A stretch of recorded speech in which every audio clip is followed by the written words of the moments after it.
What's going on, guys? Thanks for watching. Keep calm and game on. In today's episode, we are reacting to the press secretary of the Pentagon holding his first briefing after U.S. strikes Houthi targets. So we're just going to hit the play button, react to that live. If I can get this to load. Let me see if I can refresh the page. 1 second. Technical difficulties. There we go. So thank you, everybody. Good afternoon. I hope everybody had a really great weekend. I wanted to say welcome to the new Pentagon press. I'm also going to post, in line with the Secretary's vision to make this the most transparent Department of Defense in history. I'm going to post the source for this video commitment to make these briefings more routine. So in the chat. Is the first of many, and considering the significant U.S. military operations as directed by the President this weekend, now seemed as appropriate time as any to fulfill that obligation to all of you. And I'm going to pin it to the top for you if you guys want to watch it without my commentary. Alex Grinkovich, affectionately known as Grinch. Now, despite his cost, as always, if you like the video, hit that subscribe button, drop those comments. We're glad to have him here at this podium. He's the Director of Operations of the Joint Staff. He's going to be able to provide a This is March 17th, 2025. Ongoing series of U.S. military operations against the Iran-backed Houthi terrorists in Yemen. So thank you for joining me, General. Thank you, sir.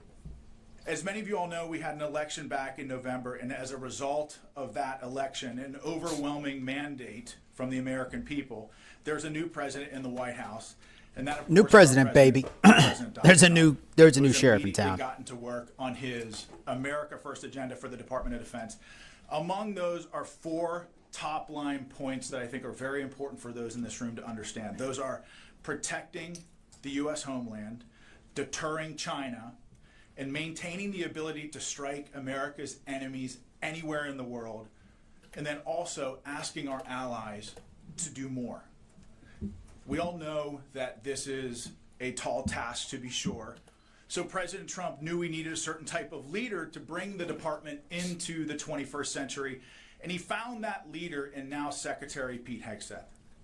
So Pete Hegseth, less than 2 months, I like that guy. Secretary I think he was a good Hegseth pick. Has taken monumental steps to return the Department of Defense to its core mission, which is warfighting, lethality, meritocracy, in a very, very short amount of time. Secretary We're getting it done, son. Restored the warrior Ed, bro, how do you? He's declared how do I bag a baddie? What? He's made the How you doing, Ed? of our borders a matter And of national Fabrico security. Flores, how you doing, We are Fabrico? refocused on Welcome to the stream, guys. training, fitness, and high standards. This is the Pentagon across press the board here secretary. in the Department of Defense. So before He's doing a briefing we on get into the Houthi targets our and stuff they've been updates attacking today, over in the Red Sea. I just wanted to take this opportunity to say that this Department of Defense is committed to achieving our mission of maintaining the greatest fighting force the world has ever known, and returning the Department of Defense back to the American warfighter. Back to the and making warfighter, it boys. Transparent to the American taxpayer. So starting out, as I'm sure you've all seen over the weekend, U.S. Central Command Forces initiated a series of operations consisting of precision strikes against Iran-backed Houthi targets across Yemen to restore freedom of navigation and reestablish American Domineer? deterrence. How you doing, Domineer? For years, the Houthis have targeted U.S. military ships and aircraft. How you doing, Domineer? They've hit commercial ships as Welcome well, to the stream, man. including U.S. flagged vessels, and they threaten our personnel overseas. Houthi terrorists have launched missiles, one-way attack drones at U.S. warships over 170 times, and in commercial vessels. Thank you for the like, by the way, guys. 145 times since 2003. I know what it's like to be. So basically, we got pirates attacking cargo ships and stuff, and we're basically just saying enough is enough. And now we're actually fighting back. The life of your friends and your battle buddies. Let the military is do at its risk, job. That's what I and say. you're prohibited This is what from we voted for. returning fire. A SEAL, how you doing, a SEAL? That's a hellish Welcome. situation that I wouldn't wish on my worst adversary. It's a tough position that we put America's sons and daughters in. Under President Trump and Secretary Hegseth's leadership, we will defend our sons and daughters. If you shoot at American troops, there will be pirates are real, man. consequences. As Pirates are President real. Trump and Secretary Hegseth have made clear, these actions by the Houthis will not be tolerated. not be tolerated. We're putting our foot down. Enough is enough. President Trump signed an order laying out a process to redesignate the Houthis as a foreign terrorist organization after the previous administration revoked their designation within weeks of taking office. Under the previous administration, America's enemies were emboldened. Biden did not. Oh, man. Do you guys think Biden was a good president? With President Trump, I don't. An era of peace through strength is back. We will use. I think they're attacking cargo ships because we're like supporting Israel. With that said, and they said because we're supporting Israel, they're going to attack ships and not let. This is also Kabul just donated $5, dude. Thank you so much, bro. Now He says. more toilet paper. He says Trump. change in the Middle East. Flex, Eagle, America, flex, fist bump, dude. Thank you, Kabul, in the chat. Am I pronouncing your name right, man? There is a Shout outs in the chat, man. I appreciate that. Trump for the win, bro. It's what we voted for. I agree. The moment that Biden, the Houthis pledge to stop attacking our Basically, ships. you could just get any Joe Schmo in the White House and just do the exact opposite of what Biden did, and you would have a country that ran better. You know. U.S. Africa Luckily, Command Forces we got Trump. Collective We got Trump, man. airstrikes against Al-Shabaab on March 15th. America The voted, airstrikes occurred about 150 and it was a pretty decisive win. East of Mogadishu, Somalia. It wasn't even close. Okay, people were like, "We want Trump." Okay, we gave Biden a shot for 4 years, No civilians were injured or killed. and now it's time to get the adults back in the US White forces House. will Okay. continue to partner with Somali armed Thank you, forces man. to I take appreciate the fight donation, these bro. terrorists and degrade their ability to plan Also, and quick shout out to all the attacks channel members. Thank you guys for hitting the join button. Help support the channel, helping keep the lights on, my internet going, so I can do these live streams. Now on to Those names that are kind of scrolling beneath my webcam here, those are the people that became members on the channel, so I appreciate it, guys. Shout out to you as well. Is national security. We spent I didn't like Biden because I decades just don't think he was a great foreign president. nations while our own US He had like border open border has policies. been invaded by criminal illegal aliens, human He just let people drug walk into the traffickers, country. and transnational gangs. The Department of Defense is He didn't know what he was proud to doing. defend I think our half the homeland time Biden didn't even know and he the was president. territorial sovereignty of the If I'm being United honest, I don't think Biden knew he was president half the Although time. we've seen a 93% decrease in illegal border crossings, Mohammed, we will how you doing, not Mohammed? stop Welcome, man. until we have 100% operational control of our southern border. And over the weekend, joint Like task border force crossings southern under border Trump are assumed way mission lower from than Joint under Task Biden. Force Biden was North just like, and reached bring 'em initial in. operating Come on in, capacity. guys. The water's great. Additionally, U.S. Northern Command And then we were paying announced for on like Saturday housing. that the Arleigh We were Burke giving them class money guided every missile month. destroyer, the USS Biden's like, departed nah.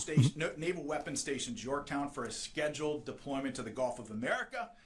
We're actually making some history. If we can't even defend our borders, like, what are we doing? We've You know? recognized the Gulf of America and the You Pentagon don't press briefing room, you don't which is leave your kind of doors cool. unlocked at night. So it's You not don't only leave your vital car for the United States unlocked. to have control Why would we of leave our border border via unlocked? land, it's equally important It doesn't make to sense. control our territorial waters. It's just And common this sense. deployment directly supports U.S. Northern Biden Command's sometimes mission thinks he's to not the protect president. Well, our luckily he's not the sovereignty. president anymore.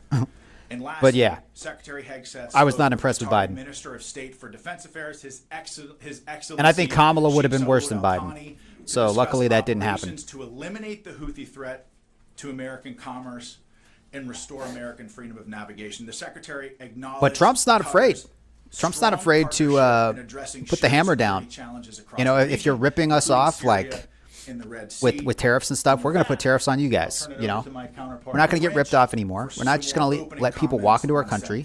If you came in illegally and you're breaking the law, like, I mean, just coming in illegally is breaking the law in itself. But if you're here and you're like robbing people, you know, just doing terrible things, you're going to get deported.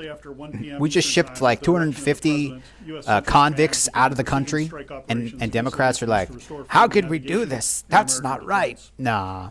The initial wave of strikes Nah. hit over If you guys 30 want like targets, criminals to stay in America, generating a variety of Houthi then you could put them in your house, okay? These included We could put them in your terrorist neighborhood, but we're not going to just, unmanned aerial vehicle no. infrastructure, Common sense is weapons back, boys. manufacturing capabilities, and weapons storage America's facilities. back, boys. It also included a number of command and control centers, including a terrorist compound where we know several senior Houthi unmanned aerial vehicle experts were located.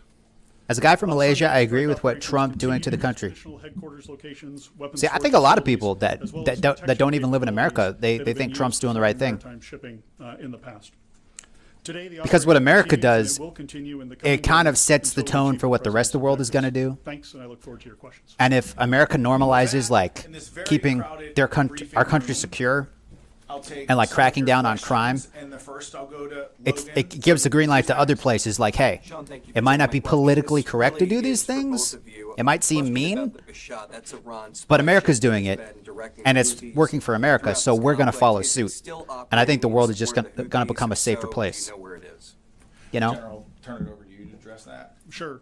We know that the Iranians have provided a variety of assistance to the Houthis over the years, including some.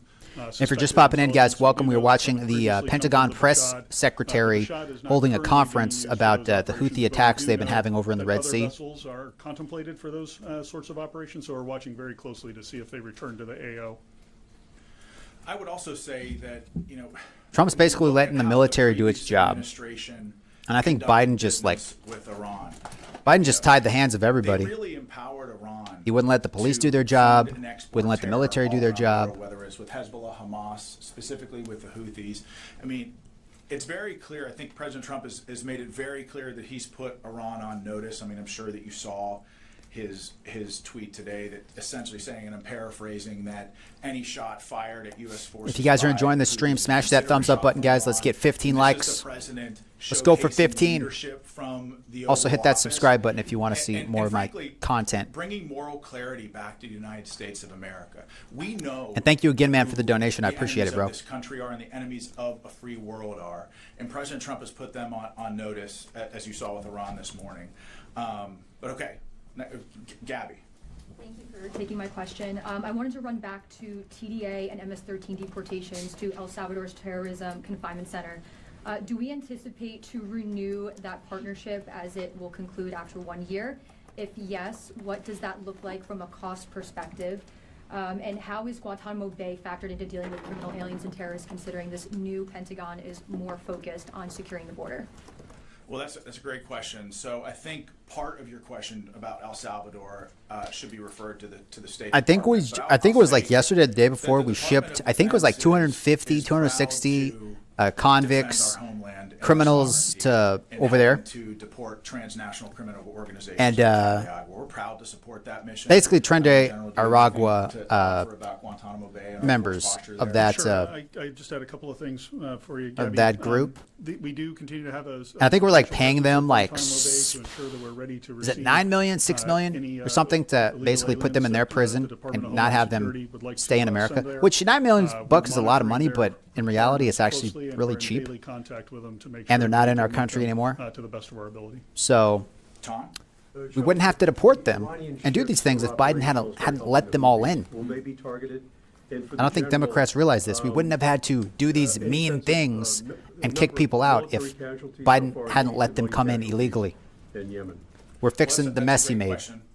General, if you'll permit me to answer. Sure, go ahead. So, And it might get I messy think before that it gets better. It certainly might get don't worse take before it out gets in front better, of the but we can't just sit Commander-in-Chief around and do the nothing. Secretary as it pertains We to did that for 4 areas years. of strikes and who will be targeted. But I think the president not made doing very it clear anymore. That all options are on the table.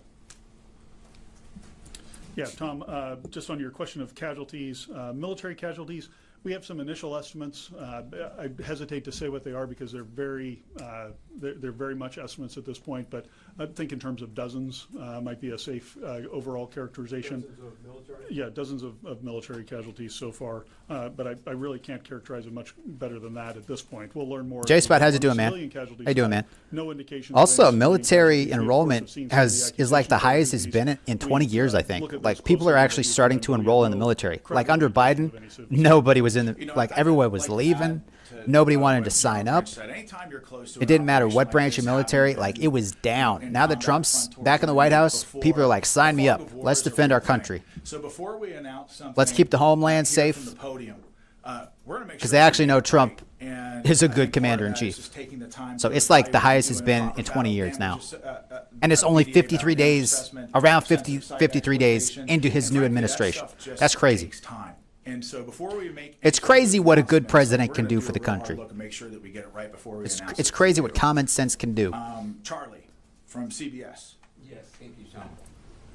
changing the subject slightly. If there's any military DOD considered members out there rescheduling watching or performance previous, from previously were in the musicians military, and any veterans, the shout out to you was guys. canceled because Thank of you the for helping keep the country anti-DEI safe. executive order. And in a broader sense, is there a concern that anti-DEI initiatives may have a negative impact on recruitment?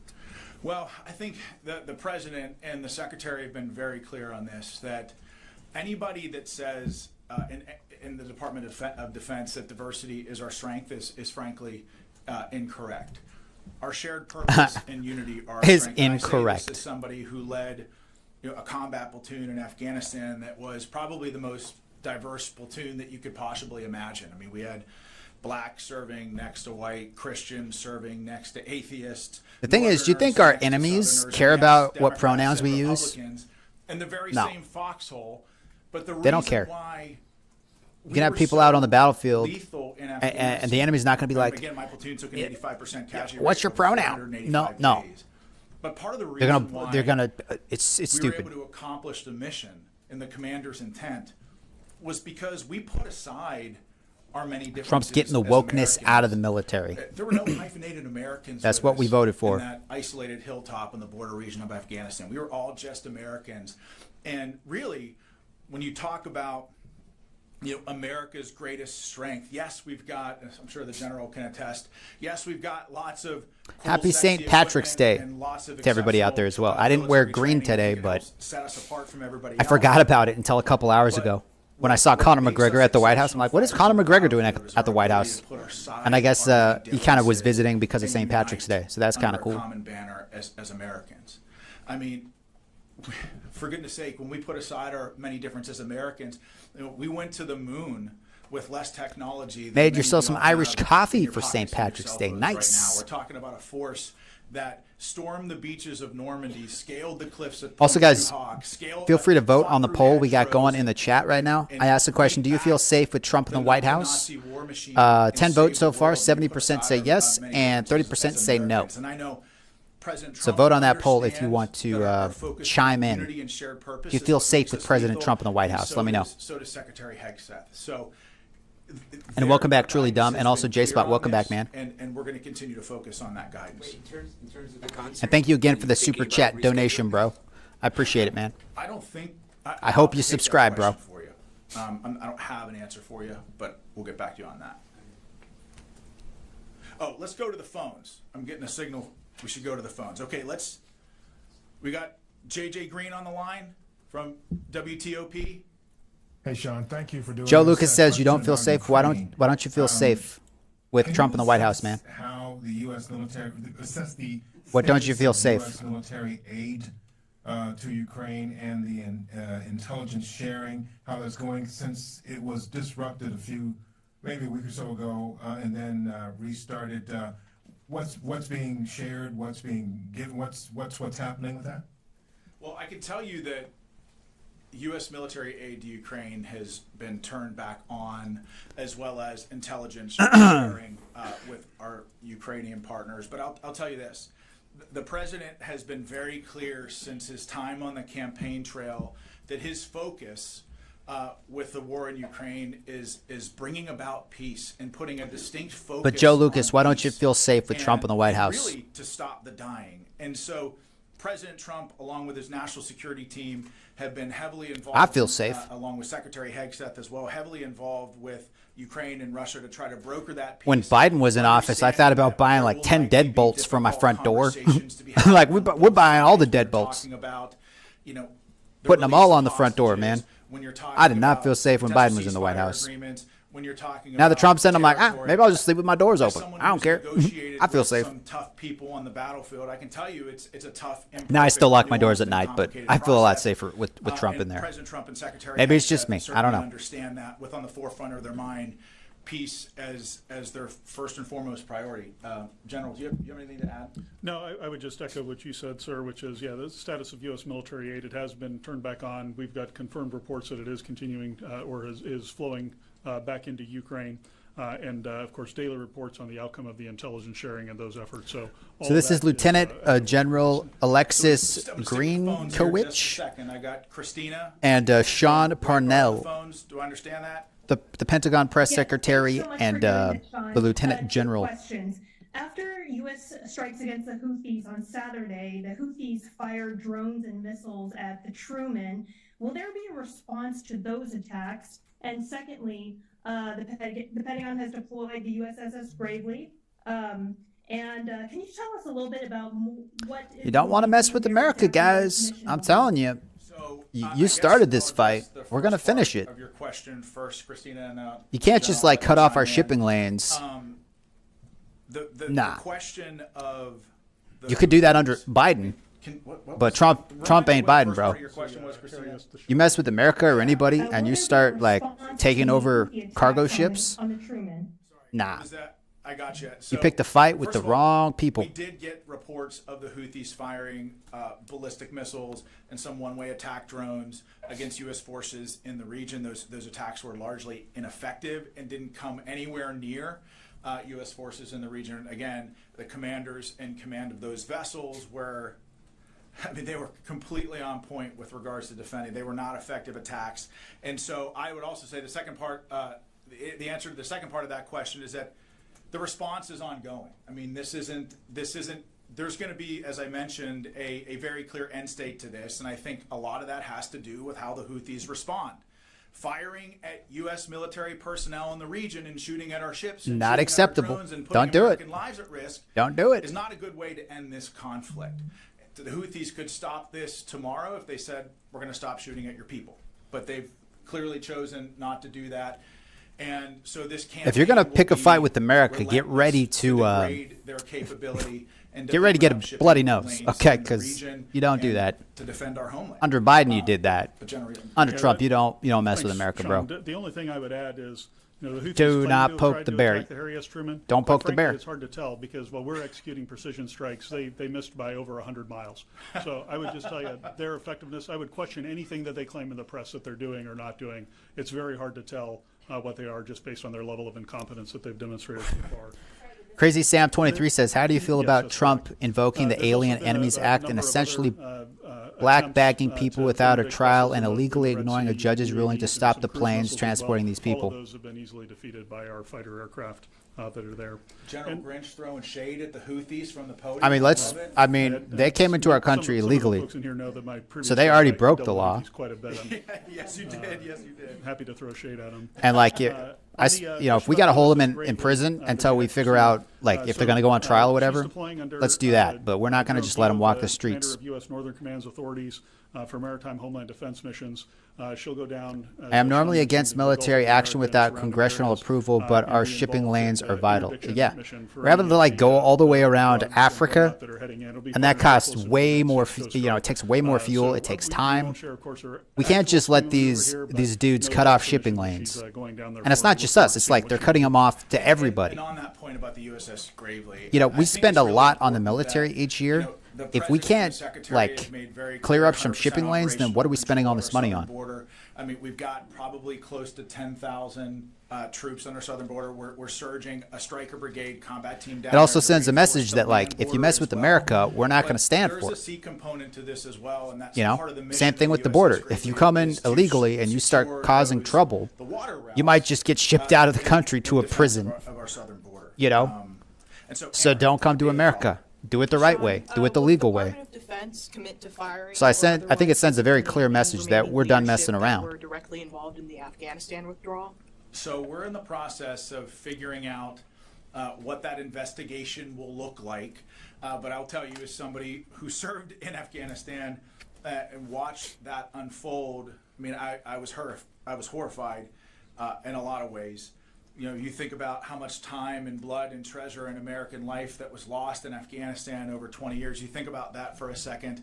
You know, I'm 43 If you're just years popping in, old. guys, This welcome to the country was stream. at war in Afghanistan for We are 20 reacting years. to the So Pentagon Press almost Secretary half of Sean my Parnell life, and this Lieutenant country was General at war in Alexis Afghanistan. Granowich. And I personally Grinkowicz? watched, you know, They're the men pulling in a press my briefing platoon, about, but also my larger what's going on in the brigade Red combat Sea. team, which was a part of the 10th Mountain Division, 3rd Brigade.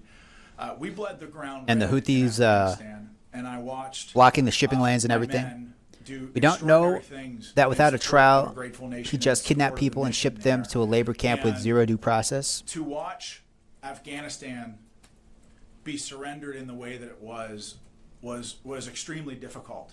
And I think something that President Trump and Secretary Hegseth really understand is that when America makes a decision to get involved in any conflict, we have a moral obligation to have a clear-cut end state to what that operation looks like, a clear exit strategy to what that operation looks like, and to make sure that victory is clearly defined. And I think in Iraq and certainly in Afghanistan over the last 20-some years, I think maybe we've struggled a little bit with those finer points. But I'll say that the President Trump and Secretary Hegseth, they understand that when America gets involved in a fight, it's our job to also end that fight as fast as humanly possible. Because see, we have a moral we want to end the fight. obligation to Like, we're win not just and getting win in wars decisively. and attacking people because You're gonna for the have fun an of it. entire We're doing it generation for of good American reason. You warriors can't block shipping lanes. wondering what the hell it was all for.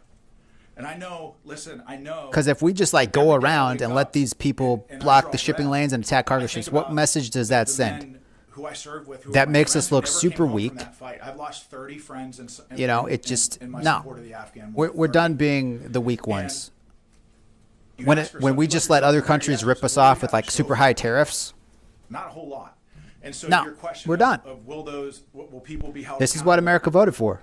I think we have an obligation both to the American people and to the American warfighters who fought in Afghanistan to hold the leadership accountable. Andy, in how some you doing, way. Now, Andy? We don't know what that looks like right now, but to hold the leadership that was in charge of the Afghan withdrawal accountable. And Trump's trying to Because, get look, if you have a private Russia loses and a Ukraine to sense of come to the identity, table and loses figure out some night kind of vision ceasefire, goggles, how we're loses going to have weapon, you can peace. bet that private So it's going to is gonna take be Russia accountable and the Ukraine. same and equal It just standards can't be must one or the apply other.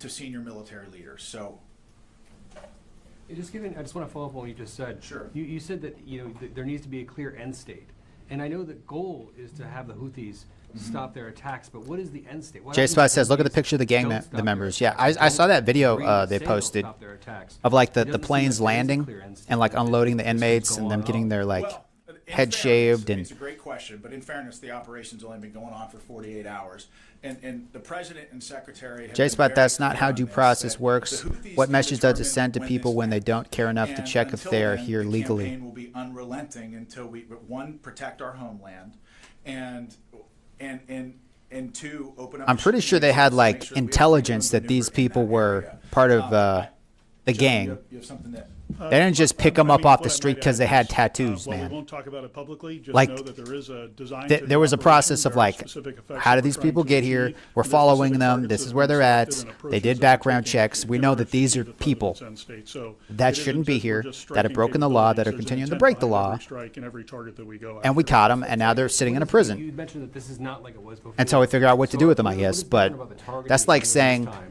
like that there's wasn't somebody true out there when you shooting find up them? like the a short answer to that, again, a without movie going theater. into, too many And it's just operational like, oh, we're gonna reasons, catch him, but, security oh, reasons, it's a much broader set we're of just gonna let him go tactics that we'll be 'cause able to, he hasn't had a trial action in yet. this case. Here's your gun The other back. key Let's just difference put him is back the on the delegation streets. of authorities, No. from the president through Secretary Hegseth down to the operational commander. So that allows us to achieve a tempo of operations where we can react to opportunities that we see on the battlefield in order to continue to put pressure on the Houthis.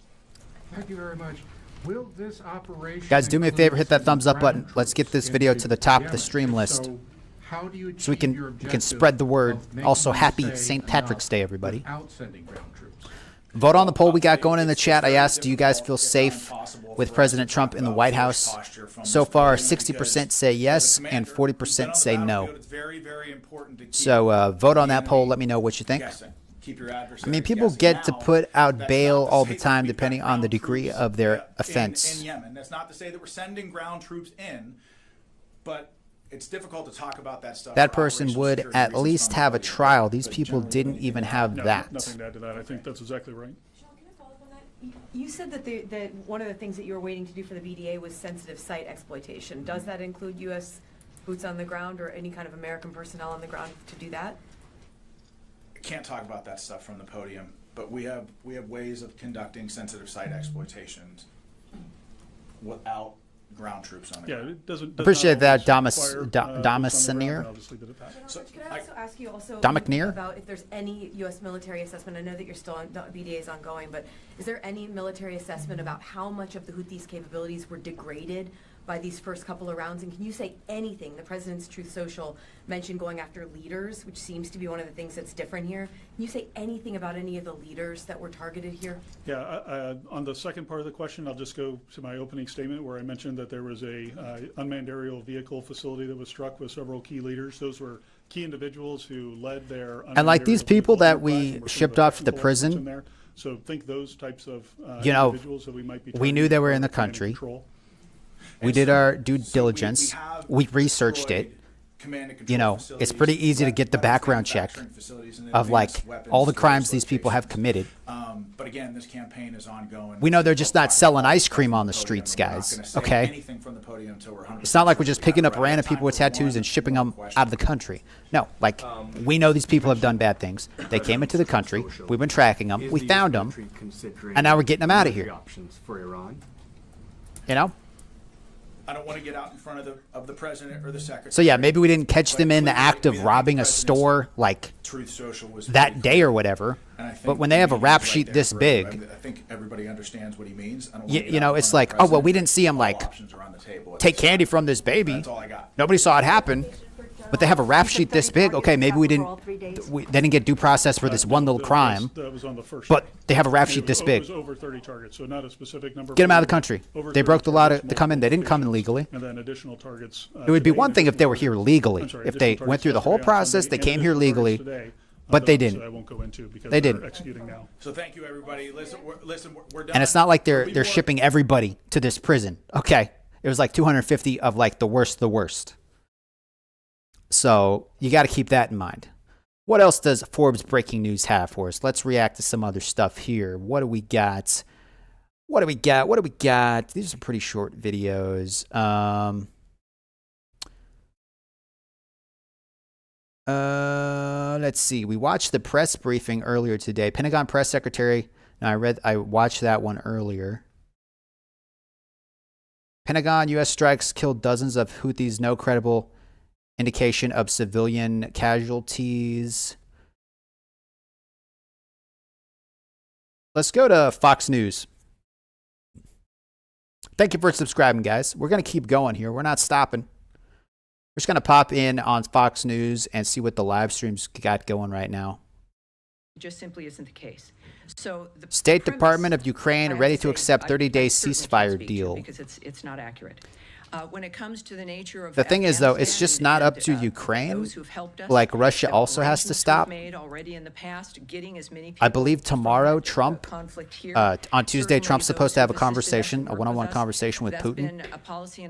We're going to talk some more stuff over. Hopefully, we can come to, like, some type of agreement. We might not get it all ironed out during that phone call, obviously, but at least Putin and the leader of Ukraine are at least we're starting to get some stuff, working through like what land are they going to keep, what concessions are Ukraine going to make, what concessions is Putin going to make, where can we meet in the middle to like stop the killing that's going on, because that's essentially what Trump wants. He just wants people to stop dying, and I don't think that's a bad thing. I don't see how anybody can sit here and be like, we want the war to go on. We got to win the war. We just got to win. At what cost, guys? Like at what cost? We're fighting over some land. All these people are dying. Russians are dying. Ukrainians are dying. We're spending lots of money. We just got to get it ended. We got to move on with our lives. Does the State Department have any view about the rights of that U.S. citizen? Crazy Sam says, if they have that much of a rap sheet that big, why not just hold them in jail until their trial and have a judge make a ruling on it? Well, they're in jail right now. They're not in our country in jail, but they're in a jail. Exist or not, the nature of legal frameworks for individuals. If they have to, and at that prison, I looked into it, they have like everything in that prison. They have like a hospital in the prison. Like when people are going on trial, there's like a courtroom at the prison, so they don't even have to leave. That's his. So they can sit in prison over there. It sends a message to the rest of the world like, hey, you come into America, you break the law, you might get shipped out to some prison that's not very comfy. They don't even have mattresses in that prison. It's just a metal slab, and you're in like a cell with like 80 other inmates. It's not a fun place. the ambassador. So it sends a message like, yeah, you might be sitting there until your trial, if you get a trial. It's quite an extraordinary. So if you don't want that to happen, don't come to America illegally. Don't break the law, and you won't have to worry about it.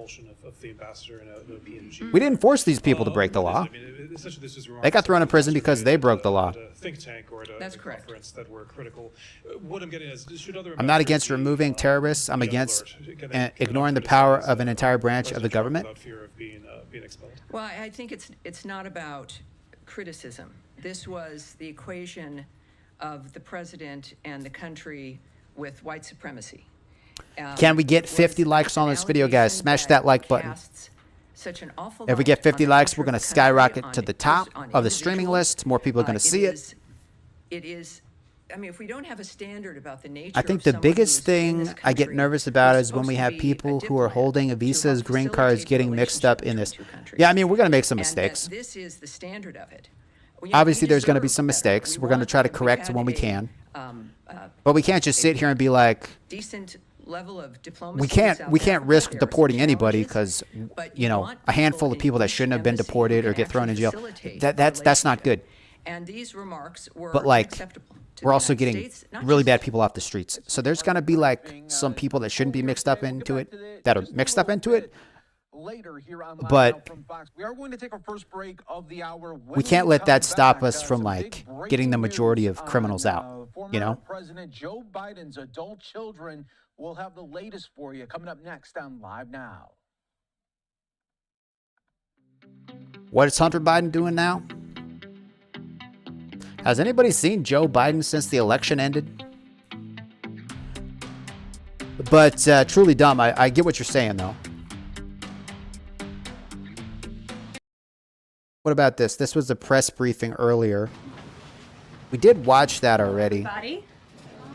Good afternoon. Happy Monday. Happy St. Patrick's Day. I see a lot of us are very festive in our green. Peter Ducey, I like it. Since we're talking about the deportations, they're talking about that right here in this video. Let's just see if we can have these people step Did up to the administration mic. violate court order?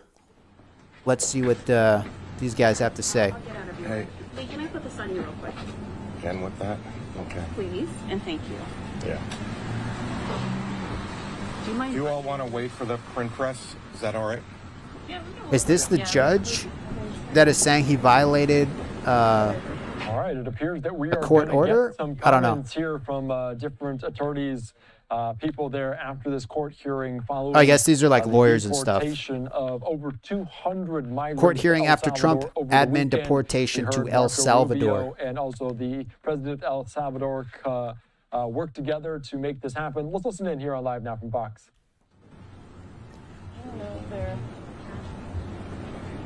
But I get what you're saying. Like, yeah, there might be some innocent people that get mixed up in this, but are we just supposed to just sit back and not do anything? Hi, I'm Lee Gallant, L-E-E. Like Biden did that. Biden told people, come into the country. The water's fine. Come on in.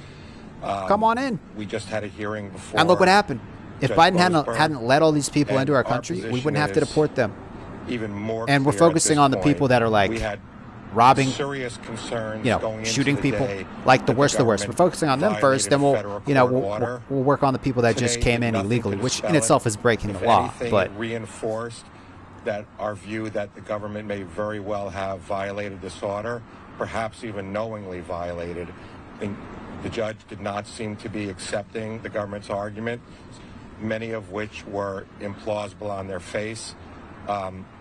There's a lot at stake here.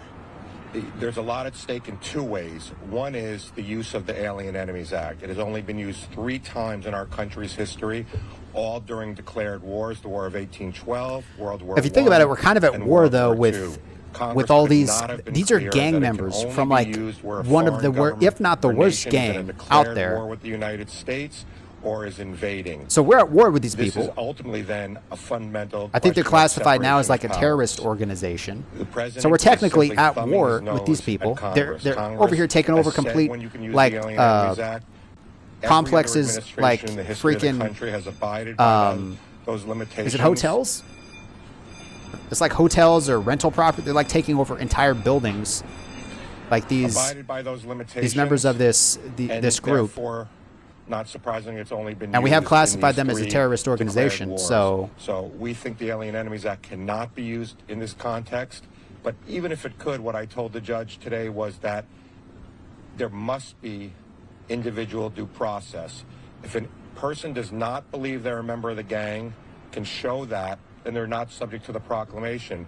Yet the administration has not only invoked the act in an unprecedented, lawless way, but they have refused to give individuals the opportunity to show that they're not actually part of the gang. And so we don't know all the individuals who have been removed so far because the government did it in secret and in fact signed the proclamation in secret.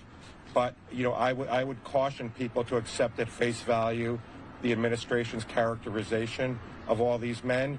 We've seen over and over in the last 7 weeks the government overstate who they've detained. We saw it at Guantanamo. They originally said these are all the worst of the worst. It became clear very, very if it turns out these people got thrown into prison a minor criminal violation, and they didn't do anything, then bring them back. Bring them back. Okay, let me just, but until then, I say we just keep them out of the country because they shouldn't have been in the country to begin with. Every time a car comes So that's you know, not only have they not had due process to make the showing that they're not a member of the gang, but the government has repeatedly overstated who they're detaining. But again, first and foremost, the Alien Enemy Act cannot be used in this context. The other big issue involved, and the one that was at issue today, and why the stakes are so what high, I think we should do, here's just an idea. Since a lot of these Democrats and people think, oh, we shouldn't have sent them out of the country to this jail, due process, blah blah blah. Okay, well, let's take the people, and until they have their trial to see if they're innocent or guilty, let's just have them live in the houses of these Democrats that want them to stay. They can just be roommates. But I do so these people that are walking out right now with handcuffs, they can be roommates in some Democrat house, right?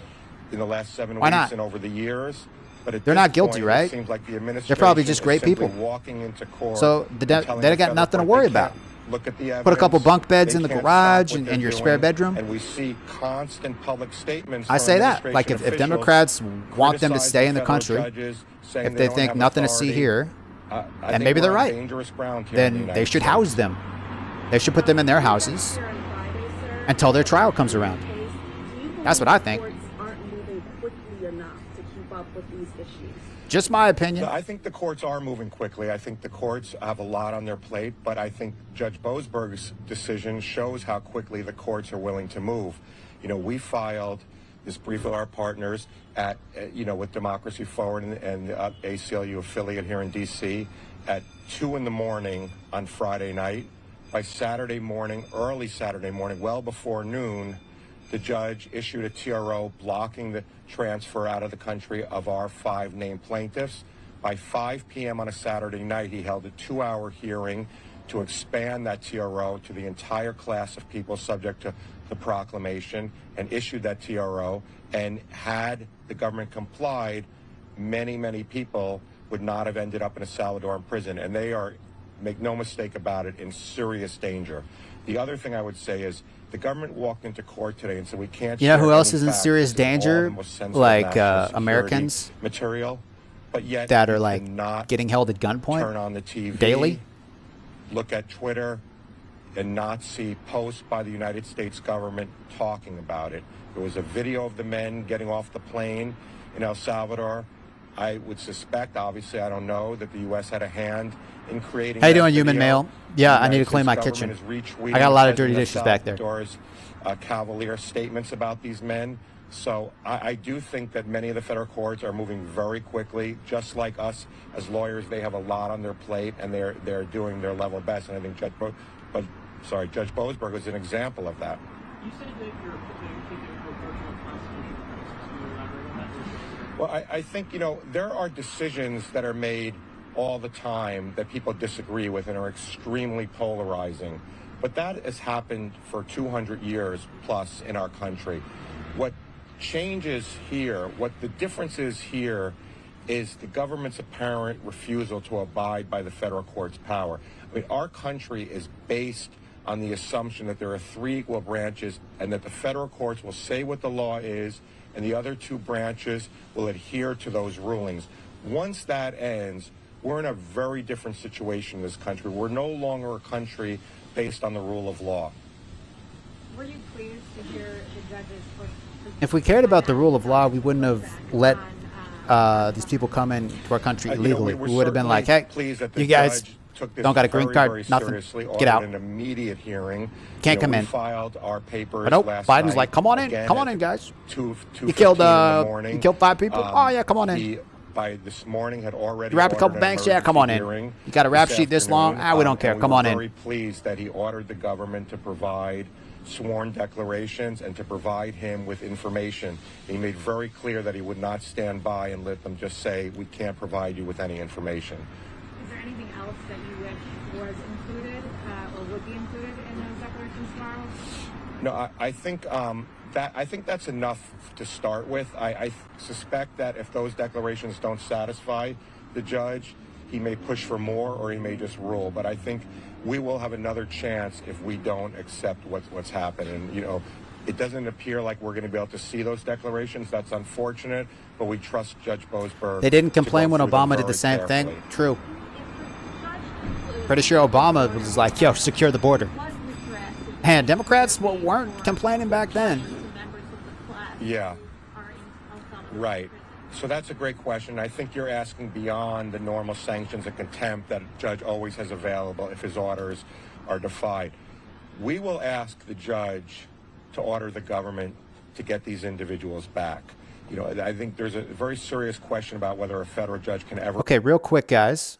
We're going to pull up what I continue to believe that the Obama's unveils new immigration plan. This was 10 years ago. This was Obama's immigration plan. So let's see what he says. I have never seen this video, so I don't really know what he's going to say. But let's watch what Obama said 10 years ago about immigration. I continue to believe that the best way to solve this problem is by working together to pass that kind of common sense law. But until that happens, there are actions I have the legal authority to take as president, the same kinds of actions taken by Democratic and Republican presidents before me, that will help make our immigration system more fair and more just. Tonight, I'm announcing those actions. First, we'll build on our progress at the border with additional resources for our law enforcement personnel so that they can stem the flow of illegal crossings and speed the return of those who do cross. Trump said basically a similar thing. Second, I'll make it easier and faster for high-skilled immigrants, graduates, and entrepreneurs to stay and contribute to our economy, as so many business leaders have proposed. Third, we'll take steps to deal responsibly with the millions of undocumented immigrants who already live in our country.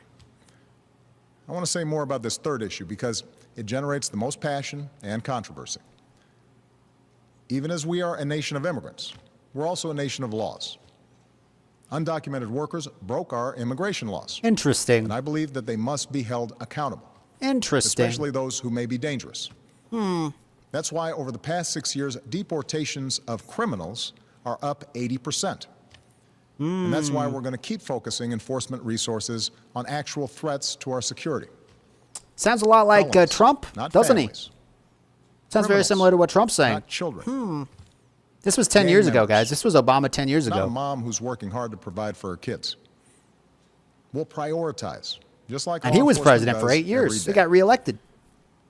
But even as Democrats we focus weren't on saying deporting nothing back criminals, then, were they? The fact is, millions of immigrants in every state, of every race and nationality, still live here illegally. And let's be honest, tracking down, rounding up, and deporting millions of people isn't realistic. Anyone who suggests otherwise isn't being straight with you. It's also not who we are as Americans. After all, most of these immigrants have been here a long time. They work hard, often in tough, low-paying jobs. They support their families. They worship at our churches. Many of their kids are American-born or spent most of their lives here. And their hopes, dreams, and patriotism are just like ours. As my predecessor, President Bush, once put it, they are a part of American life. So that was Obama 10 years ago. What else was Obama saying back in the day?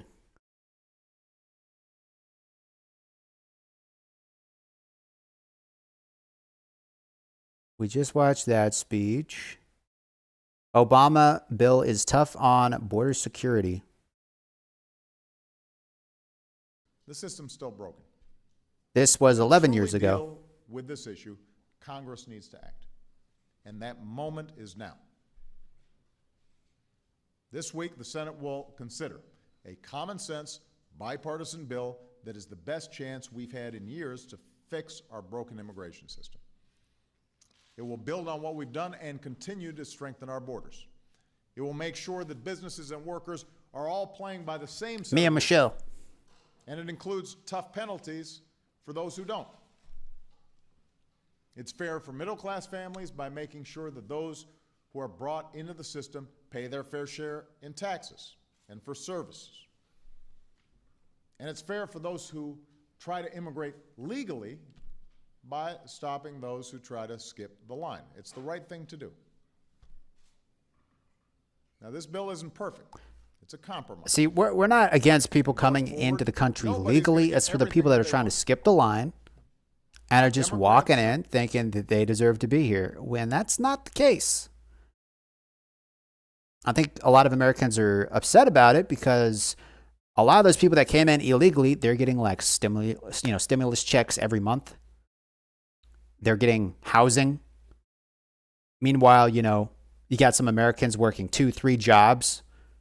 Can't put food on their table, but these people who came in illegally, they're getting like more benefits than some Americans are. I think that's why Trump won, is because it doesn't seem logical. What else we got? Okay, let's go back to home. If my internet works. Oh wait, we'll exit that. We'll go back to here. Order a foreign government to do something, and that, the answer is generally no. But here I think we're in a very different situation factually. This essentially is like El Salvador acting like a private prison, holding these individuals, and it appears that the U.S. is paying for it. So the U.S. essentially has constructive custody over these individuals, and there's no question the U.S. has leverage to get them back. So we hope that Judge Boasberg will push very hard to get these individuals back. I don't know how long they will be able to last in a Salvadoran prison. I'm sorry, just one more thing. Can you, I think they'll be okay. Can you address? They seem like pretty tough individuals. I think they'll be okay. Unwilling to provide pretty basic information, since the pretty basic information seems to be out there. Right. So, I mean, to your point about it, the information being out there. Where's the whenever outrage when government people are feels getting like just it will punched be walking down in the their street? interest performatively When to people put are getting information out, set they on do it, fire and in the that's constant. subways? But now Where's they're the walking outrage toward about us, and that? all of the information. But these guys are is getting national in prison. security sensitive. Oh, I suspect that's they so don't want to terrible. provide a lot of this information because it's Okay. not helpful to them. Do you have any sense, the government is claiming that these are all gang members, violent Right. criminals who need to be removed. Do you have any sense of what percentage may fit into that category or may not? So we cannot answer that because the government has done it all in secret. What I will tell you is a few things. One is our 5 named plaintiffs dispute that they are gang members. We are also hearing from family members now of the people who were put in the Salvadoran prison because they showed their faces in videos. The families are reaching out, and I suspect there are going to be many people coming forward to say these are not gang members. I think lawyers are going to. If there's hear like a that their handful of clients people are in the that are Salvadoran not prison gang members that and be got, able to provide evidence that these thrown are in the not prison gang members. by mistake, And then the yeah, other bring thing those I would guys just back. But I say doubt is- all 250 of and them this is or just, whatever. not to belabor I doubt the they all point, got but thrown in there by mistake. This has been a habit by the Trump administration to overstate the danger of the people Exactly. they've arrested. And so, again, I would caution people before they Also, guys, they do me a jump favor, to hit that thumbs conclusions up about who button. these men Let's are. get this But, video you know, higher up and again, I don't in wanna the lose sight of YouTube fact that algorithm. if they are gang members with serious criminal convictions, I don't there feel like are they should other go to ways court the because my United money States houses them, government can deport deport them If all. they've committed crimes, they can be prosecuted. If they are not allowed to remain in the country, the immigration laws give the government more than enough power to deport these individuals. What this case is about is using a wartime authority during peacetime. And think about the implications of it. The government is saying it's unreviewable for a federal court to look at whether we've designated a particular group as a threat, and we use the Enemy and Aliens Act. Well, think about all the different groups throughout American society over the years that have been designated as serious criminal organizations. If the government has this power and the president has this power, any group of people could all of a sudden be designated enemy aliens. The government's position is the courts could not review that. They could be in a minute's notice on a plane and put in a Salvadoran prison. Sir, what, if anything, can be done to protect people who are outside the 5 plaintiffs? Because the weekend's order was pretty broad, but yet still people were sent home. Is there anything that plaintiffs, attorneys like yourself could do to protect people who may not be the 5 main folks? Well, I think the order applies to everyone. I don't think the government's disputing that the order applies to everyone. I think the dispute... Donna Perino, this is more bad news for the Democrats. Let's see what Fox News is talking about. Throwing his support behind the Republican spending bill. Now, the far left calling for him to step down. Did that spending bill get passed? I heard that it got passed. So we're able to fund the government at least until September. I think that's what I heard. I might be wrong about that. Record polling, but I think that's what I heard. NBC and CNN. Aisha Hosni has more on the Hill. Aisha, good morning to you as we begin a new week there in Washington. Bill, good morning to you passed? as well. Okay. The weekend really didn't help cool any minds out there. For his part, Leader Schumer is still trying to defend that decision last week, although not very many of his colleagues are out there publicly coming to his defense either. I will say that Senator Chris Murphy, who is widely seen as someone who could possibly replace the Democratic leader, says that he still supports Schumer, but warned that the strategy for the Democrats has to change. If you are a Democrat in the Senate or in the House, you have to start acting with urgency. And that is the conversation that we have to start having inside our caucus. Meanwhile, people are talking a lot more about this. House Democrats calling for AOC to primary Schumer. And Congresswoman Jasmine Crockett went on the record on Sunday warning the leader that everyone is watching his leadership in this moment. Crockett also firing back at Senator John Fetterman over his criticism of the viral Find Your Fighter video. She shot back saying, why would anybody want to listen to someone who wears a sweatshirt short to the Capitol, doesn't own a suit? Check this out. When you talk about polling here, this is a brand new CNN poll asking, who do you think the leader of the Democratic Party is? 10%, Bill, said AOC, followed by former Vice President Kamala Harris and Bernie Sanders, and the list goes on. There was really no Democrat that overwhelmingly led the pack, and that is the concern the Democrats have here on Capitol Hill. What is their message, and who is going to be the voice that leads them? A lot of questions about whether that is Leader Schumer. Good deal. Okay, yep. Aisha, thanks for watching that. Aisha Hosni on Capitol Hill. Thank you. Dana? Kayleigh McEnany joins us. So it must be Monday, and a good one indeed. The Democrats are NBC News polls on direction of the country. Doesn't seem like they're November of 2024 coping well with everything. Month, that was 27% thought it was headed the right direction. 44% say the country's heading in the right direction. It is a stunning increase. Interesting. In just a few months. It's a big deal, and NBC notes that he has 3 numbers at an all-time high in their polling: the right direction number, his approval rating, which is at 47% in NBC, and his personal favorability. All 3 metrics, President Trump has hit a record high, and that right direction number is pretty hard to shift. So this is America saying, we're behind this. Yes, we're still jittery about inflation. There's some apprehension there. But I mean, when you dig down into the nuts and bolts, 56% think he's making good change on immigration. Who would have said 8 years ago that the person who's saying, I want to build the wall and deport immigrants, would have 56% approval? The country has changed, and they've changed in line with President Trump. So on DOGE, too, the NBC poll found 46 to 40%. 13% undecided that they support what's happening so far with the government. With DOGE, you said. With DOGE. So with DOGE, yes, there was this bifurcation where with in DOGE, principle, and we see this in almost Elon every Musk poll at NBC as well. finding the wasteful spending. DOGE. In practice, it's underwater by about 6-7 points. So I think that's where the PR is hugely important. Elon Musk continuing to put out the examples of hamsters in cages running and the spending he's I also had, think and all the nonsense examples of government spending we've seen. Kayleigh McEnany was also a good press secretary. She was the press secretary during Trump's first 4 years. The other thing that happened this weekend is that Chuck Schumer, the leader of the Democrats on the Senate side, found himself as public enemy number 1. Here's the Wall Street Journal Ed Board, though, saying that Chuck Schumer's finest hour, that Democrats are furious because he saved them from being responsible for a futile government shutdown. But boy, they are mad. They are very mad. And, you know, you have Hakeem Jeffries. How often do you see the two titular heads of the Democrat Party so at odds? And very much you see that here. There's this really interesting tension going on in the Democratic Party where broadly you see people saying, and in the NBC poll, hey, you're too critical of Trump. But when you dig down to Democratic voters specifically, to the tune of 57% in the CNN poll, 65% in NBC, they want to fight. They want to see their party fighting. So you have the base, probably the crowd that supports the biological men and women's sports, some of the anti-Israel protests. That crowd wants a fight, and that is your base. But you win that group, and you ostracize the vast majority of voters. So I don't Democrats know are in a tough place at the moment. You know, Trump drives so much of this every day. It almost, to me, it feels like Democrats are always playing catch up. Yeah.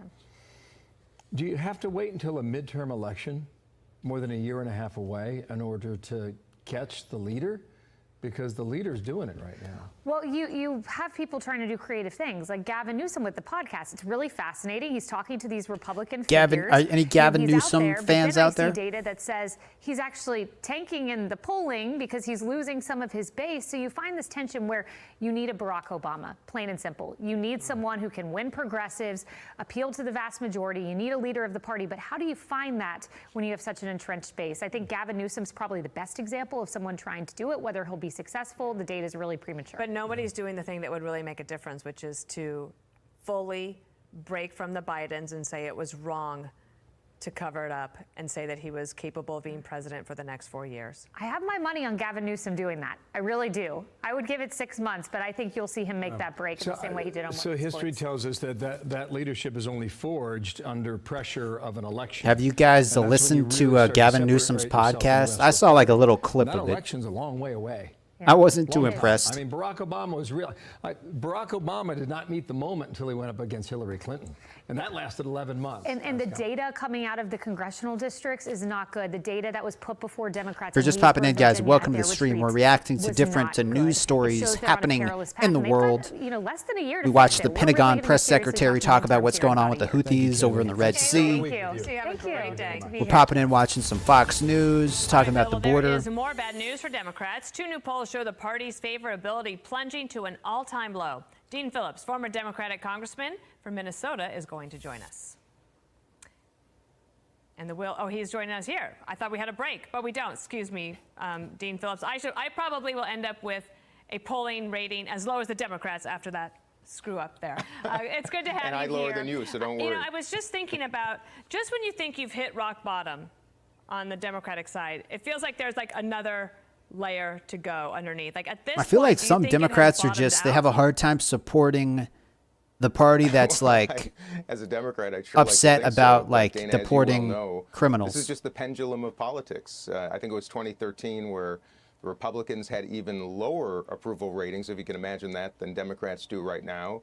And then they swept the elections in 2014. I think it was one of the biggest shifts in number of seats in the House in a long, long time. So this can change.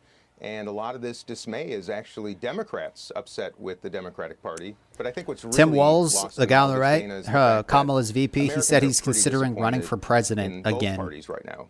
Well, he didn't run for president the first time. He was VP, but he's considering running for president, possibly. Now consider themselves independents. Well, I don't think he's got a We're chance. one of the only countries in the world that only have two parties, and I think that's one of the big issues. NBC had the favorability of the Democratic Party at 27%. CNN had it at 29%. But the number I thought was most interesting was that NBC saying that, asking people, do you think the country is on the right track or the wrong track? November of just last year, 5 months ago, it was 27% on the right track. Today, it's 44% on the right track. So perhaps, I grant you that the Republicans aren't necessarily running away with the popularity contest award, but that is quite a turnaround, and that really has to do with President Trump winning and then implementing what people wanted to see, right? I put your guys' chat in the video. I think there's absolute truth to that. Americans like to see action and movement, and they like to know something's changing, especially in this age of disruption, so that's no surprise. And I think I speak for even a lot of Democrats where there are certain elements of the Trump platform that many of us support. We wish there was more transparency and respect for law and maybe a little more. Also, guys, do me a favor, hit that subscribe button. A lot of Americans are aligned if about what needs to you'd change like in the watching country. these But Dana, videos. also, those same polls are showing that YouTube's a in big the place, and generic you might ballot, lose Democrats are up me by 1 point if you in don't the midterm subscribe. election. So that's why If you swipe away, you might never find me again. Is interesting. People were just seeing Also, on the shout out to stream the while you people were that made speaking, the super they chat saw you, and then donation. they I also appreciate saw it, man. Thank you for the photograph $5 of donation. Jeffries and Chuck And for Schumer. everybody that's in the little So, banner no that's love scrolling between below these my two over face, the weekend, they and became members on the Chuck channel. So Schumer thank you guys is for just helping out, taking helping keep a my ton internet of going, heat from so I Democrats. can do these Listen live to streams. This is media Democrats on Schumer. Watch. There's an emotional need to stop Donald Trump and Elon Musk from running over this party. And I think Chuck Schumer has radically misread the room. The reality here is there was no message, no strategy, and at the end of the day, no leadership. And this is really a black mark, I think, on Chuck Schumer. I'm pissed. There's actually little that the Senate minority leader can say, and the 10 Democrats that voted with the Republicans can say, to appease somebody like me. I'm about to change my registration to independent. And this just in, Chuck Schumer, who has a brand new book out about anti-Semitism, is canceling his book tour due to possible security concerns. He's supposed to get that underway. Oh, but man. Seems the like everybody's protests writing a book were these not days. coming from the right. They're coming from his left. What do Democrats do about that problem? Well, as I tweeted and I felt for a long time, it's been long Any overdue Chuck for Schumer generational fans out change there? in the I'm not a Democratic fan of Party. Chuck Chuck Schumer. Schumer has been in this position too long. I think it's time for fresh ideas. I think you need to retire, Chuck. Fresh perspectives. I'm actually pleased that we did not have another government shutdown. I don't think Chuck Schumer did the wrong thing. I think he communicated it poorly, and I think he blindsided Hakeem Jeffries, which is, of course, a no-no in any organization, let alone the United States Congress. So different perspectives, perhaps. Let me just but put look, up at on the end the of board, the day, just real Dana, quick. I want to ask you a quick question. If you could just put up on the board here, this is a poll asking who is the leader of the Democratic Party right now, and you can see everybody here. AOC at 10%, Nancy Pelosi at 2%, Tim Walz Nancy at Pelosi's 1%. still You're not on this list. still Would you like to around. be? No, my aspirations are for the country, not for the party. I think what you just articulated about who Americans think the leader of the Democratic Party is Chuck the says Duck. it all. We are rudderless, and somebody will rise. The biggest mistake we made, Dana, was not having a competitive primary in the 24 election. We failed to introduce the country to a whole bench. Yeah, of we basically compelling young just candidates, we said many of whom Kamala, names are known, you're going to many be not. That's why the runner. we made a grave error in judgment for a lot of reasons. But Nobody once voted again, for Kamala to we will be persevere and the keep pick. the faith, everybody. We just but we made gotta her the work pick. together. I'm sick of the nonsense. And now I it's hope biting my them in the party butt. And Republicans put their better angels. Should have had a primary. Above anything else. All right, Dean Phillips, go have a good Monday. Thanks for being here. But it is what it is. I'm Brian Kilmeade. And I'm Ainsley Earhart. And What else is Fox up to? What do we got over on Fox? Let's see here. What do we got? The 5 roast Obama going DOGE in 2011. The 5 Democrats face another dumpster fire. We'll do this Counselor one. to President Trump. Alina, welcome to you. So did President Trump and his administration Trump act uses within wartime the powers to confines target of the migrant law gangs. with these deportations?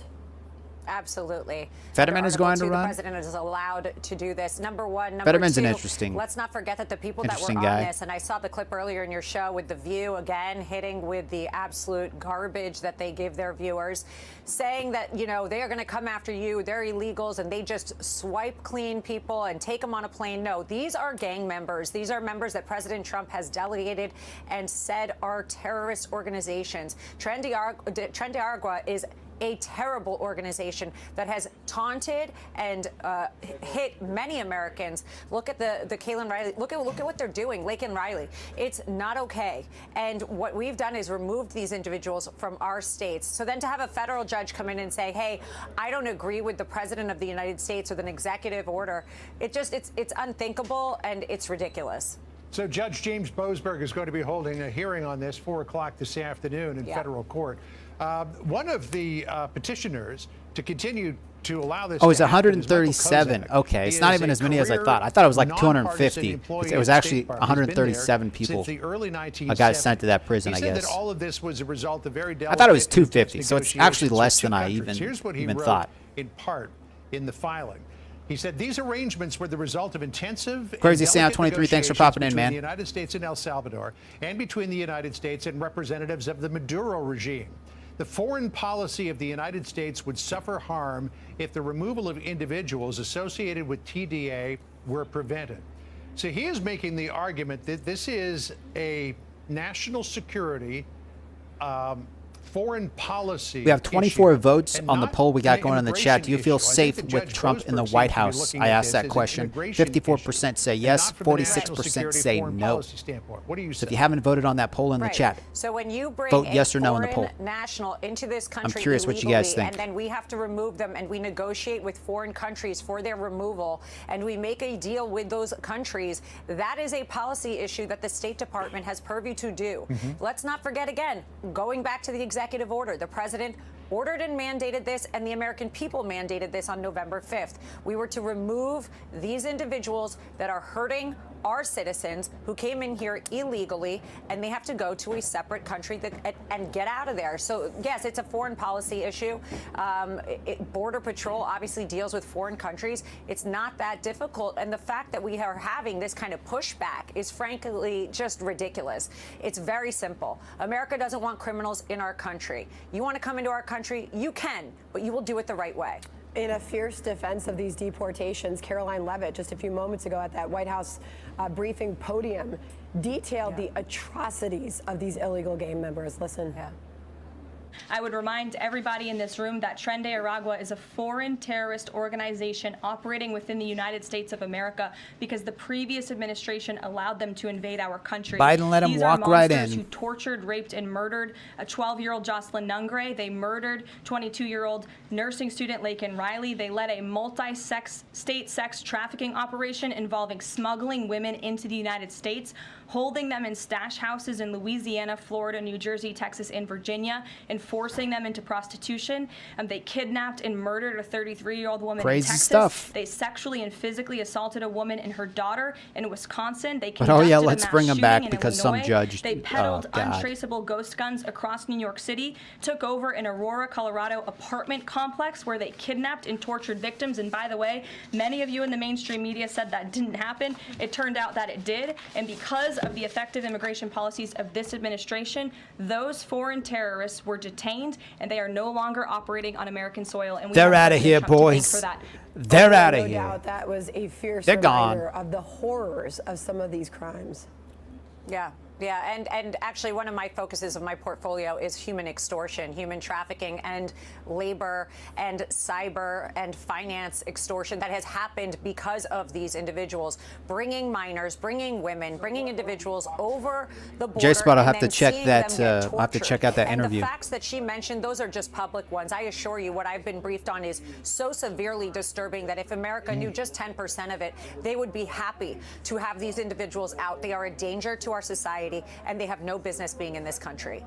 So, Alina, this act was passed in 1798 when the United States was on the brink of war with France. It's been used 3 times since, once during the War of 1812, again in World War I, and then World War II, where it was used to justify the internment of about 120,000 people of Japanese descent in the United States, which became a dark moment. If you in guys this are country's watching, drop history them for which comments the down in the US comment section so I can give you a apologized and shout paid out, reparations. especially if you're brand But new. are you confident that in this Let me know what you particular think about application of the this law, it whole will stand the test of time? deportation I am. thing we got I am. going And on. if you need to call it a war, let's call it a war on fentanyl crisis. Let's call it a war on sex trafficking. Let's call it a war against the individuals that have been murdered, that have been violently raped, that have been hurt. And thank you so again, man, for the violently $5 by these donation. I animals, appreciate it, and bro. They are animals. These people, as Caroline astutely said, we can name every single gang that they're affiliated with. We know if they were not affiliated, why they were on that plane, because they came in illegally. She went through it. She gave everybody a breakdown. We know what we're doing, and we're doing it. We're doing it well. And that's why America is safer. That's why our border is safer. And that's why we're going to get fentanyl crisis along with tariffs and everything else that we're doing to get that out of our country all back together, because this country, what happened the last 4 years, it's despicable. We have a lot of work to do. It's and time to having clean rogue it up, judges boys. Try and stop America and the It's president time from to doing clean job up the that he mess was Biden elected left to us. do is silliness and has to stop. All right, Alina, thank you so much for joining us. Thanks, Alina. Good to see you. Thunder Ducky, you heard that France wants the Statue of Liberty back? If it wasn't for us, they would be speaking German. I heard about that. I did hear about that, man. How you doing, Thunder Ducky? Let's see what else we got going on here. Oh, breaking. President Trump says the JFK files will be released Tuesday. Oh, snap. President Trump's visit to the Kennedy Center. Here's what he said just moments ago. We are tomorrow announcing and giving all of the Kennedy files. So people have been waiting for decades for this, and I've instructed my people that are responsible, lots of different people. Glad to hear it, Thunder Ducky. Tulsi Gabbard, and that's going to be released tomorrow. All right, when that happens tomorrow afternoon, we will be all over it. And there's a lot happening tomorrow. Hey, click here to subscribe. Oh, there's a lot happening tomorrow, man. Putin's going to have a conversation with Trump over the phone. We got the JFK files being released. I don't know if they're just releasing all of them or just part of them. I got no clue.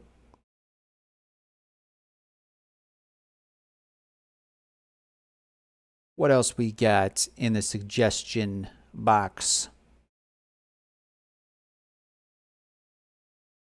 Whoops, did I lose my connection? Guys, you still with me? Is the stream still going? I lost, oops. Are we still going? I think we're still live. I lost the connection there for a second.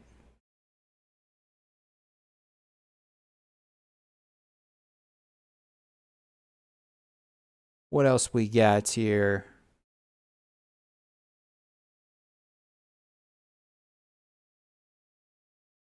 Okay, sweet. I'm still live. All right. America will see an automotive manufacturing renaissance, GOP senator says. Thank you so much, Senator, for being here. I want to take a turn to some other topics that we didn't cover with the congressman. This week, the markets went haywire after the president didn't rule out the possibility of a recession. Even though the Commerce Secretary declared that there would not be one, the vice president said this on Thursday. Well, look, I think you never can predict the future, but I think the economy, the fundamentals of the economy are actually quite strong right now, and we'll see how this unfolds. Are you comfortable with the president forging ahead with these tariffs, even if it plunges the economy into a recession? Well, I don't think it's going to plunge the economy into a recession. You saw the new inflation report. There was a recession under Biden, but the news just wouldn't admit it was a recession. They just called it something else. Really good thing for and now Trump gets in. It's like, oh, yeah, it's recession. Which is recession. Reciprocal trade. Trump's been in one day. Recession. Products here in America. Yeah, okay. Giving Americans better, higher paying jobs. Okay. Ending the scourge of fentanyl that caused 110,000 Americans to die. So I think the best years of this country. I do like Tulsi Gabbard. Tulsi is Well, some of your I think Tulsi might become the first female president. Comfortable with the president's approach. Here's what Senator Rand Paul said. The tariff wars are a big mistake and not good for my state. From bourbon distillers to car manufacturers to the makers of fences to the builders of homes to our farmers. Nobody in Kentucky is coming up to me and say, please put tariffs on things. He posted on Twitter. Your state is home to nearly 100,000 auto industry workers. General Motors, Stellantis, Honda all have factories there. But you made your living through a chain of Cleveland area car dealerships. Are you concerned about the tariffs' impacts on the auto industry? Yeah, the impact is going to be very, very positive. We sell about 4 million cars in America that are made in Mexico and Canada. Those cars were once made in Ohio, in Michigan, in Wisconsin, in Indiana. We need to bring that manufacturing back. I love Rand. I think he's a great guy on fiscal issues, but he's dead. Oh, the Tyrese Gibson breakdown? The UAW is firmly behind tariffs. Okay, let's watch that real quick.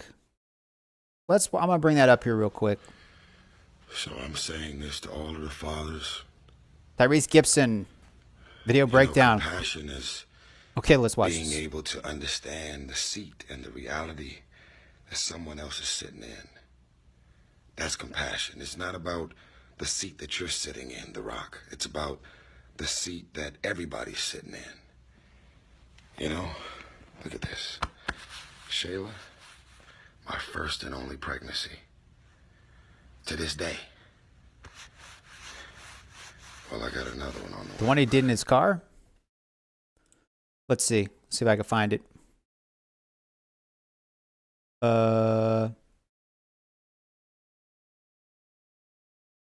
The one he did in his car.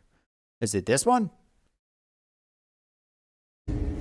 All of the Latinos for Trump. All of the blacks for Trump. All of the veterans for Trump. We'll have a fallout. Okay. All of the victims and families of 9/11 for Trump. All of the people that's still driving around in a Cybertruck, Tesla, whatever the case may be. You know, there's people out here laughing at you right now. Who that man is was on full display on the first go-round. Now listen, there's a lot of people that says, look, I don't care about none of that shit, you know what I'm saying? Trump gonna help us to get money. Well, y'all see the economy, you see the stock market, you see what's going on. You guys didn't see it all under of this Biden? Unprecedented amount of power and access he's given to a man named Elon Musk because he donated over $250 million to his campaign. I didn't really know that politicians were actually for sale, but we're experiencing this in real time. I'm going to give you an early prediction. In the history of Trump, he has pretty much had fallen outs with every political figure in every position of anyone he has ever hired. They've all sued him. They've all tried to expose him. They've all tried to write books. They've all went balls to the wall to try and Yeah, the take ones him he out fired. on all level. It's Because they one couldn't thing do their to be job. Democrat and have a problem with a Republican. It's another thing to say these are all of the people that you hired yourself, and all of your lawyers and everybody that was in Trump's cabinet have all went after him. Yeah, because the Democrats, they hire people and then they just keep them there. If you don't, They don't think do a that's good gonna job. They don't happen care. They again just keep on them there this because if round, they fire them, it makes them just look sit bad. back and watch. Trump actually fires people, And one and then of the the people get biggest pissed off and they say predictions- lies about Trump. And I almost That's wanna there's a difference. start a website Democrats keep those people. or release my own They keep 'em. coin. Like, yeah, around you suck at this your job, but idea. we're going to keep you around because we don't want to look bad. Trump gets rid of them. The biggest and then they fallout get pissed off, and that's why they have waiting falling to outs. happen. And it's going to be monumental with the things that will be exposed from this. It's going to be the fallout that happens between Elon Musk and Donald Trump. Okay, Tyrese, you seem like you're an expert. I needed that money. You seem like you're an expert, Tyrese. You're like a C-level actor. So, yeah, we're gonna take your advice. Seem like you really know what you're talking about. Auto industry understands Not- that localizing production is important. These are the jobs that make communities thrive. These are good, high-paying Like if jobs somebody in gets the fired, Midwest. that person's probably going to some be a warning little bit signs that that spicy boost to toward the person that fired them, American don't you production think? might not happen at all. Democrats S&P don't fire Global anybody. is forecasting a They hire massive someone, production halt for the auto they keep them in industry. forever. With the probability of an extended disruption. Trump's at like, hey, you ain't 50%. doing your job. It reads, You're with out. tariffs now imposed And then on they get Canada pissed and off. They Mexico, write a we book expect about him, say, significant oh, he disruption did in all the this region. behind the scenes. S&P Global Mobility That's why he sees fired me, potential 'cause for he's just North a bad American guy. production to drop by up Nah, to he fired you 'cause you 20,000 sucked at your units job, per bro. day within a week. We now expect that the tariff posture, messaging, and coverage through 2025 will be erratic, placing automakers and suppliers mid or long-term vehicle and facility planning. It might be a little hectic. Trump even said, like, the auto tariffs and stuff, it's going to be a little hectic. But we're going to bring people back to America, making stuff in America.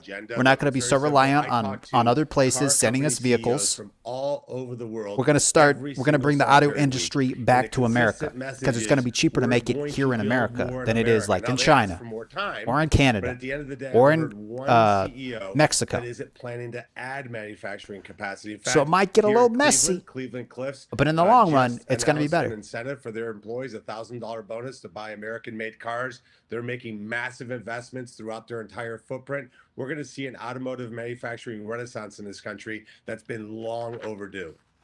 Well, even Tesla We're bringing has it back, apparently boys. sent We're bringing a it letter back. to the trade representative Do asking me a favor, guys. Hit that like button. examine the president's Smack that policies, like saying button. it could harm Tesla. It reads, Tesla encourages USTR to consider the downstream impacts. Even with aggressive localization of the supply chain, certain parts and components are difficult or impossible to source in the United States. Adam says Elon Musk's company. Ford is moving out of President USA. gonna listen to Elon Musk? I mean, if Well, I Ford think wants that, to do first of all, that, I President mean, I Trump guess people are listens just to not a going to lot buy of Ford people. cars anymore. Ultimately, he makes the decision. That's what's different now than 4 years ago. Joe Biden was out counting chickens. It in the just backyard. gives the Look, automakers reality that is this. are going to stay here in This is about America. It how just much gives, time do just these makes companies it better for need them. to bring their production back to the U.S. Given the right time frame and the right rules of the road, which we're going to set for them, you're going to see that boom here. By the way, it's important for national security. We need to make more things here in America. We can't be a Thanks, Andy, for popping in, services-only man. economy. Appreciate it. President Trump understands that. That's what we're going to get to. And finally, speaking of Tesla, the president bought one this week in an attempt to boost its stock after it plunged I don't about own a 38% Tesla. I amid have some Tesla Musk's stock, but I don't DOGE own a cuts. Tesla. Here's what he said. Listen to this.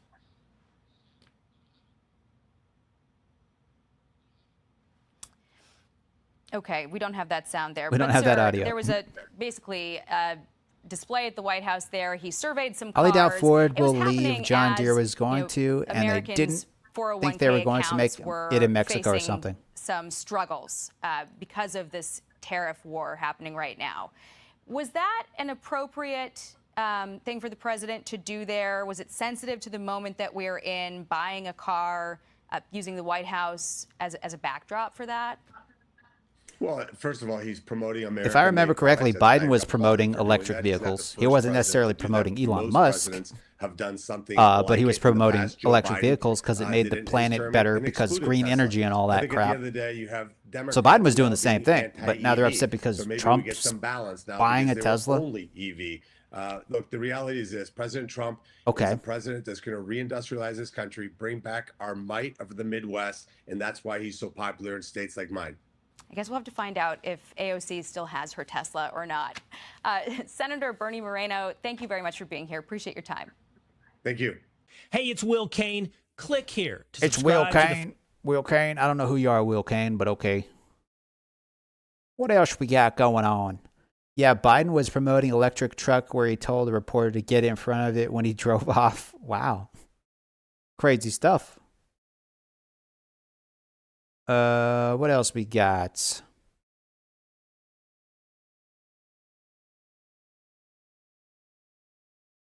What else we got? Oh yeah, I guess SpaceX brought back the stranded astronauts.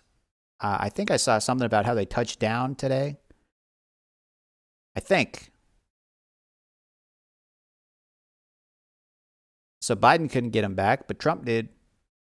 Trump and Elon got the astronauts back. That's what I'm talking about.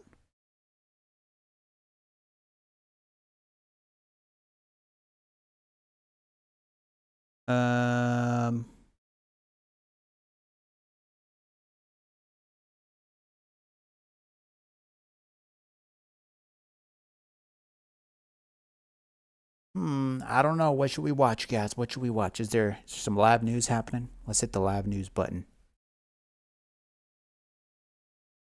What's happening live right now?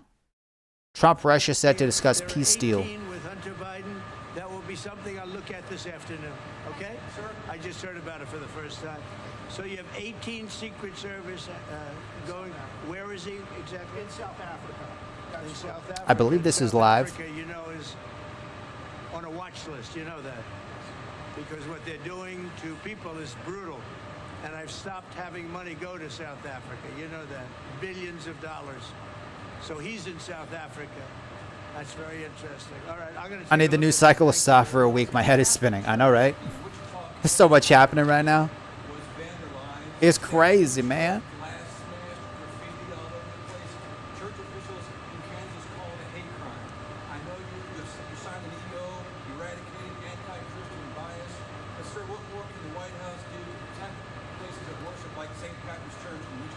Well, we're going to take a look. I love Wichita. You know, I got big votes there. We won that state by a lot. We'll take a look at that. When did this happen? This happened over the weekend, sir. Again, statues this was a Catholic church. Yes, Okay. I'm going to take a look at it. Okay. Thank you very much, everybody. President Trump remarks from earlier today. It is coming up on a new hour here on Live Now from Fox, almost 8 p.m. out on the East Coast, 5 p.m. out on the West Coast. Let's continue on. So President Trump saying that he will be talking to President Putin tomorrow morning. Let's check on that poll we got going. 32 votes so far. Do you feel safe with Trump in the White House? 56% say yes, they do, and 44% say no, they do not. And this video almost has 4,000 views, guys. Thank you for sharing it, liking it, when it comes to the nature of watching Afghanistan it, dropping the comments. Those who've helped us, the arrangements we've made already in the past, getting as many people from that conflict here, certainly those who have assisted us and worked with us, that's been a policy and a dynamic that we've worked on from the, certainly even the previous administration, working to try to get that happening. So and another that's not something time that would be headline certainly news I of can space talk rescue about schools would have something shown that the video. doesn't True. exist. Very But, true. certainly when that review is done, we'll have something that we can discuss. I'm sure if Biden rescued the astronauts, it would have been on every news network. But Trump does it. It's just on like 2. It's just on one news network. Holding an American citizen from Iowa who is not Pretty crazy. with any crime, and holding his passport and not permitting him to return home. In the case of what's happening in Punta Cana and the Dominican Republic, where this young man and his family and his lawyers say that he has not been permitted to leave the Dominican Republic, that he has been a cooperating witness, he's not charged with any crime. Does the State Department have any view about the rights of that U.S. citizen? Well, I think what's appropriate here is for me to not to, and this is unfortunately the nature of the State Department and what we do. When it comes to diplomatic efforts, whether they exist or not, the nature of legal frameworks for individuals, the privacy issues involved, that's not something I can get into any detail about. He has spoken publicly, and his family have. Does he have consular access? Well, that's his. I think all of us have a right to speak and to be known, but we have a standard and a protocol here that. A standard and a protocol. A private situation, a private case. State Department, Ukraine, ready to accept 30-day ceasefire deal. Between one country and another. I'm not going to go into those details. All right, Sean. Thanks. Can I go back to South Africa, the ambassador? Sure. The secretary, of course, had his tweet, his ex posted on Friday. Could you explain a little bit the reasons? It's quite an extraordinary step.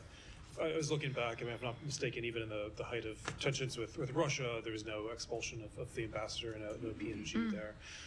What is it? I mean, essentially this was remarks that the ambassador made at a think tank or at a conference that were critical. What I'm getting is, should other ambassadors be on alert? Can they not criticize President Trump without fear of being expelled? Well, I think it's not about criticism. This was the equation of the president and the country with white supremacy. It was an allegation that casts such an awful light on the nature of the country, on individuals. It is. I mean, if we don't have a standard about the nature of someone who is in this country, who is supposed to be a diplomat to help facilitate the relationship between two countries, and that this. Let's go to CNN News. Let's see what CNN's talking about. For Democrat claims of illegal access or illegal disclosure of taxpayer DOGE data. Senate hearing live. All Chaos erupts Democrats during DOGE hearing. Elon Musk, U.S. Senate live. Have the rumor and hearsay. For a party obsessed with, quote, misinformation, it appears they don't mind spreading their own. It seems Democrats are only interested in oversight when they are out of power. When Democrats are in power, they do nothing about taxpayer It's kind of rights. true. This guy's kind of cooking right now. False accusations. At its heart, this ROI is nothing more than a sad attempt by Democrats to throw sand in the gears of the Trump administration's important work to expose the waste, fraud, and abuse in our government. When Americans voted for President Trump, they sent a message that they want Washington to stop spending money on stuff that does nothing to serve the people. Every year, the federal government makes makes up to $521 billion in improper payments, according to a recent That's a GAO lot of money. No one can argue that we don't need to take serious and swift action to root out that waste. DOGE is fulfilling the mandate to rein in an unaccountable and bloated federal bureaucracy. This request for information is a nothing more than manufactured outrage that does nothing to serve the American people. I now recognize the ranking member from Massachusetts, Mr. Neal, for his opening statement. Thank you, Chairman. Today's markup of these two resolutions of inquiry is an important step in ensuring that Congress continues its important job of oversight over the executive branch. Let's be clear. What we are seeking today is transparency from the Trump administration and DOGE as to what they have done behind closed doors at agencies that carry sensitive personal information of every American taxpayer. We are looking for information. Passing these resolutions would ensure transparency in our government. Rejecting them would allow the executive branch to once again hide in the darkness from the Denise American Joseph, what up, people Denise? this unchecked Welcome back. authority that they allege that they have. Let's state the obvious. There is no 300 years old receiving a Social Security check. It's important And yeah, that Denise, your members of name looks Congress familiar. continue using every tool available to conduct necessary oversight of the Trump administration and for the good of the American people. It is both unclear and unsettling why DOGE continues to seek access to private appreciate that. information at agencies across government. I appreciate behind that. closed doors while telling the American people something entirely different. No one should be rummaging through the confidential information. Glad you're of liking the citizens content. at any agency. Incidentally, if there's waste, fraud, and abuse, weed it out and get rid of it. Is there anybody on this side of the aisle that campaigned on the argument we're for more waste, fraud, and abuse? No chance. Exactly. We're trying to get rid of it. We're trying to get rid of the waste, fraud, and abuse. What's wrong with that? What's wrong with that? That standard for their own power. And House Republicans haven't. Is it a bad thing to cut out the wasteful spending? I don't think so. Tens of thousands of people in the Veterans Administration being laid off? What has happened without any questions being raised by our colleagues on the other side? Americans should know that every time that their health is threatened and well-being of the American people is not being taken up by our Republican colleagues, they refuse to even raise the alarm. Let me applaud Ranking Member Doggett and Ranking Member Larson for their steadfast leadership in holding DOGE accountable and protecting the American people's private data. What we have seen over the last 7 weeks is unacceptable, unaccountable, and what's unacceptable about it, man? Experience in the systems of government are rifling through citizens' data. Under the false guise of waste. It's like, how dare you rifle through data? Yeah, we're wasting all this money, but how dare you? How dare you point it out? Yeah, we're burning money. And the Republicans will say this how dare you? Like, what? What? These people are more upset that we're like looking through documents to find waste than they are about the actual waste we found. Elon Musk should be answering the It's questions stupid. that members of Congress have, legitimately so, which we would have done with any other executive. This oversight is a fundamental responsibility of Congress, and Democrats are the ones that are going to step up, and we should be having our Republicans assist us. In fact, yesterday, our colleagues stripped this body of one of the most fundamental constitutional responsibilities, oversight of the executive on trade. The courts have spoken. They want limits on DOGE. They want to make sure that this information is not tampered with. Yet, as we have seen recently, DOGE representatives won't take no for an answer. The 24-year-olds are rummaging through all of your personal information. Now they're attempting to use a database at HHS as a backdoor entrance. Trump and his allies have made clear that the Americans' private and sensitive information is theirs to harvest whenever they want. All of this while our Republican colleagues remain silent, never asking one question. They're defending his evasive assault on privacy. For years, our colleagues have disliked Social Security. Usually the people who are like, don't look over here, don't look into this, how dare you look into it? It's usually those people that are the ones that are like breaking laws and actually like funneling money into their own pockets. It's the loudest people that are like, oh, this is wrong, this is bad, how could they do this, how could they do? It's usually those people, the ones that are screaming the most, they're the ones that are probably doing the most shady things. Tens of millions of But that's just what I Americans, think. since Mr. Roosevelt signed that document, have benefited from an earned benefit. We are fighting to protect 70 million Social Security beneficiaries from an out-of-control executive branch, and we intend to protect I don't think the we're out of data control. of every American. I think we're trying to get things under control. That's what I think. Answers as to what's happening to Social Security, Treasury, and every other government agency has found itself in DOGE's crosshairs. You need to speak up on the other side. Ask some questions about where this is all headed. And with that, I yield back the balance of my time. Thank you. The committee will now proceed to consideration of HRES 127. Without objection, the measure will be considered as read and open for amendment at any point. Does anyone wish to strike the last word? Mr. Doggett. Mr. Doggett. Chairman, though I must say your rash and misleading statement indicates your desperation in protecting DOGE from the least bit of accountability. You don't realize that there is a big difference between truth and truth social. It's called reality. And the reality is a rampage has been going on through our government. All we are asking for in this resolution is truth, facts. There is nothing in this resolution that should slow the effort, if it is legitimate, by DOGE for a moment. DOGE has confused billions and millions. It double counts its body count. And it expects us to accept on face value, as you and your Republican colleagues have, every word of propaganda that they spout. If you're just popping in, guys, we are watching the DOGE Senate hearing. It says chaos erupts during DOGE hearing. Elon Musk, U.S. Senate live. Which this administration and you have shown the slightest interest is the privacy of Elon Musk and his Department of Government evisceration. DOGE, or more accurately DOGE, since it dodges all forms of accountability. So thick has been the veil of secrecy surrounding DOGE that Trump's attorneys actually represented in federal court. Guy on the back's just on his phone. Was not directing Is he? Elon's multiple tweets and President Trump's recent recognition of him during his congressional Oh, yeah, the guy on the left. make clear that it is indeed the unelected billionaire who's calling all the shots. Today's resolution of inquiry is unusual. All these people are like, how dare we try to balance the budget? How dare we cut wasteful spending? This is why they lost the election. This is why Trump won. Because we want common sense back in the White House. And these people that are saying we shouldn't look into any of this crap, that are saying it's fine to spend all this money on stuff we don't need, the budget, who cares? Just print more money.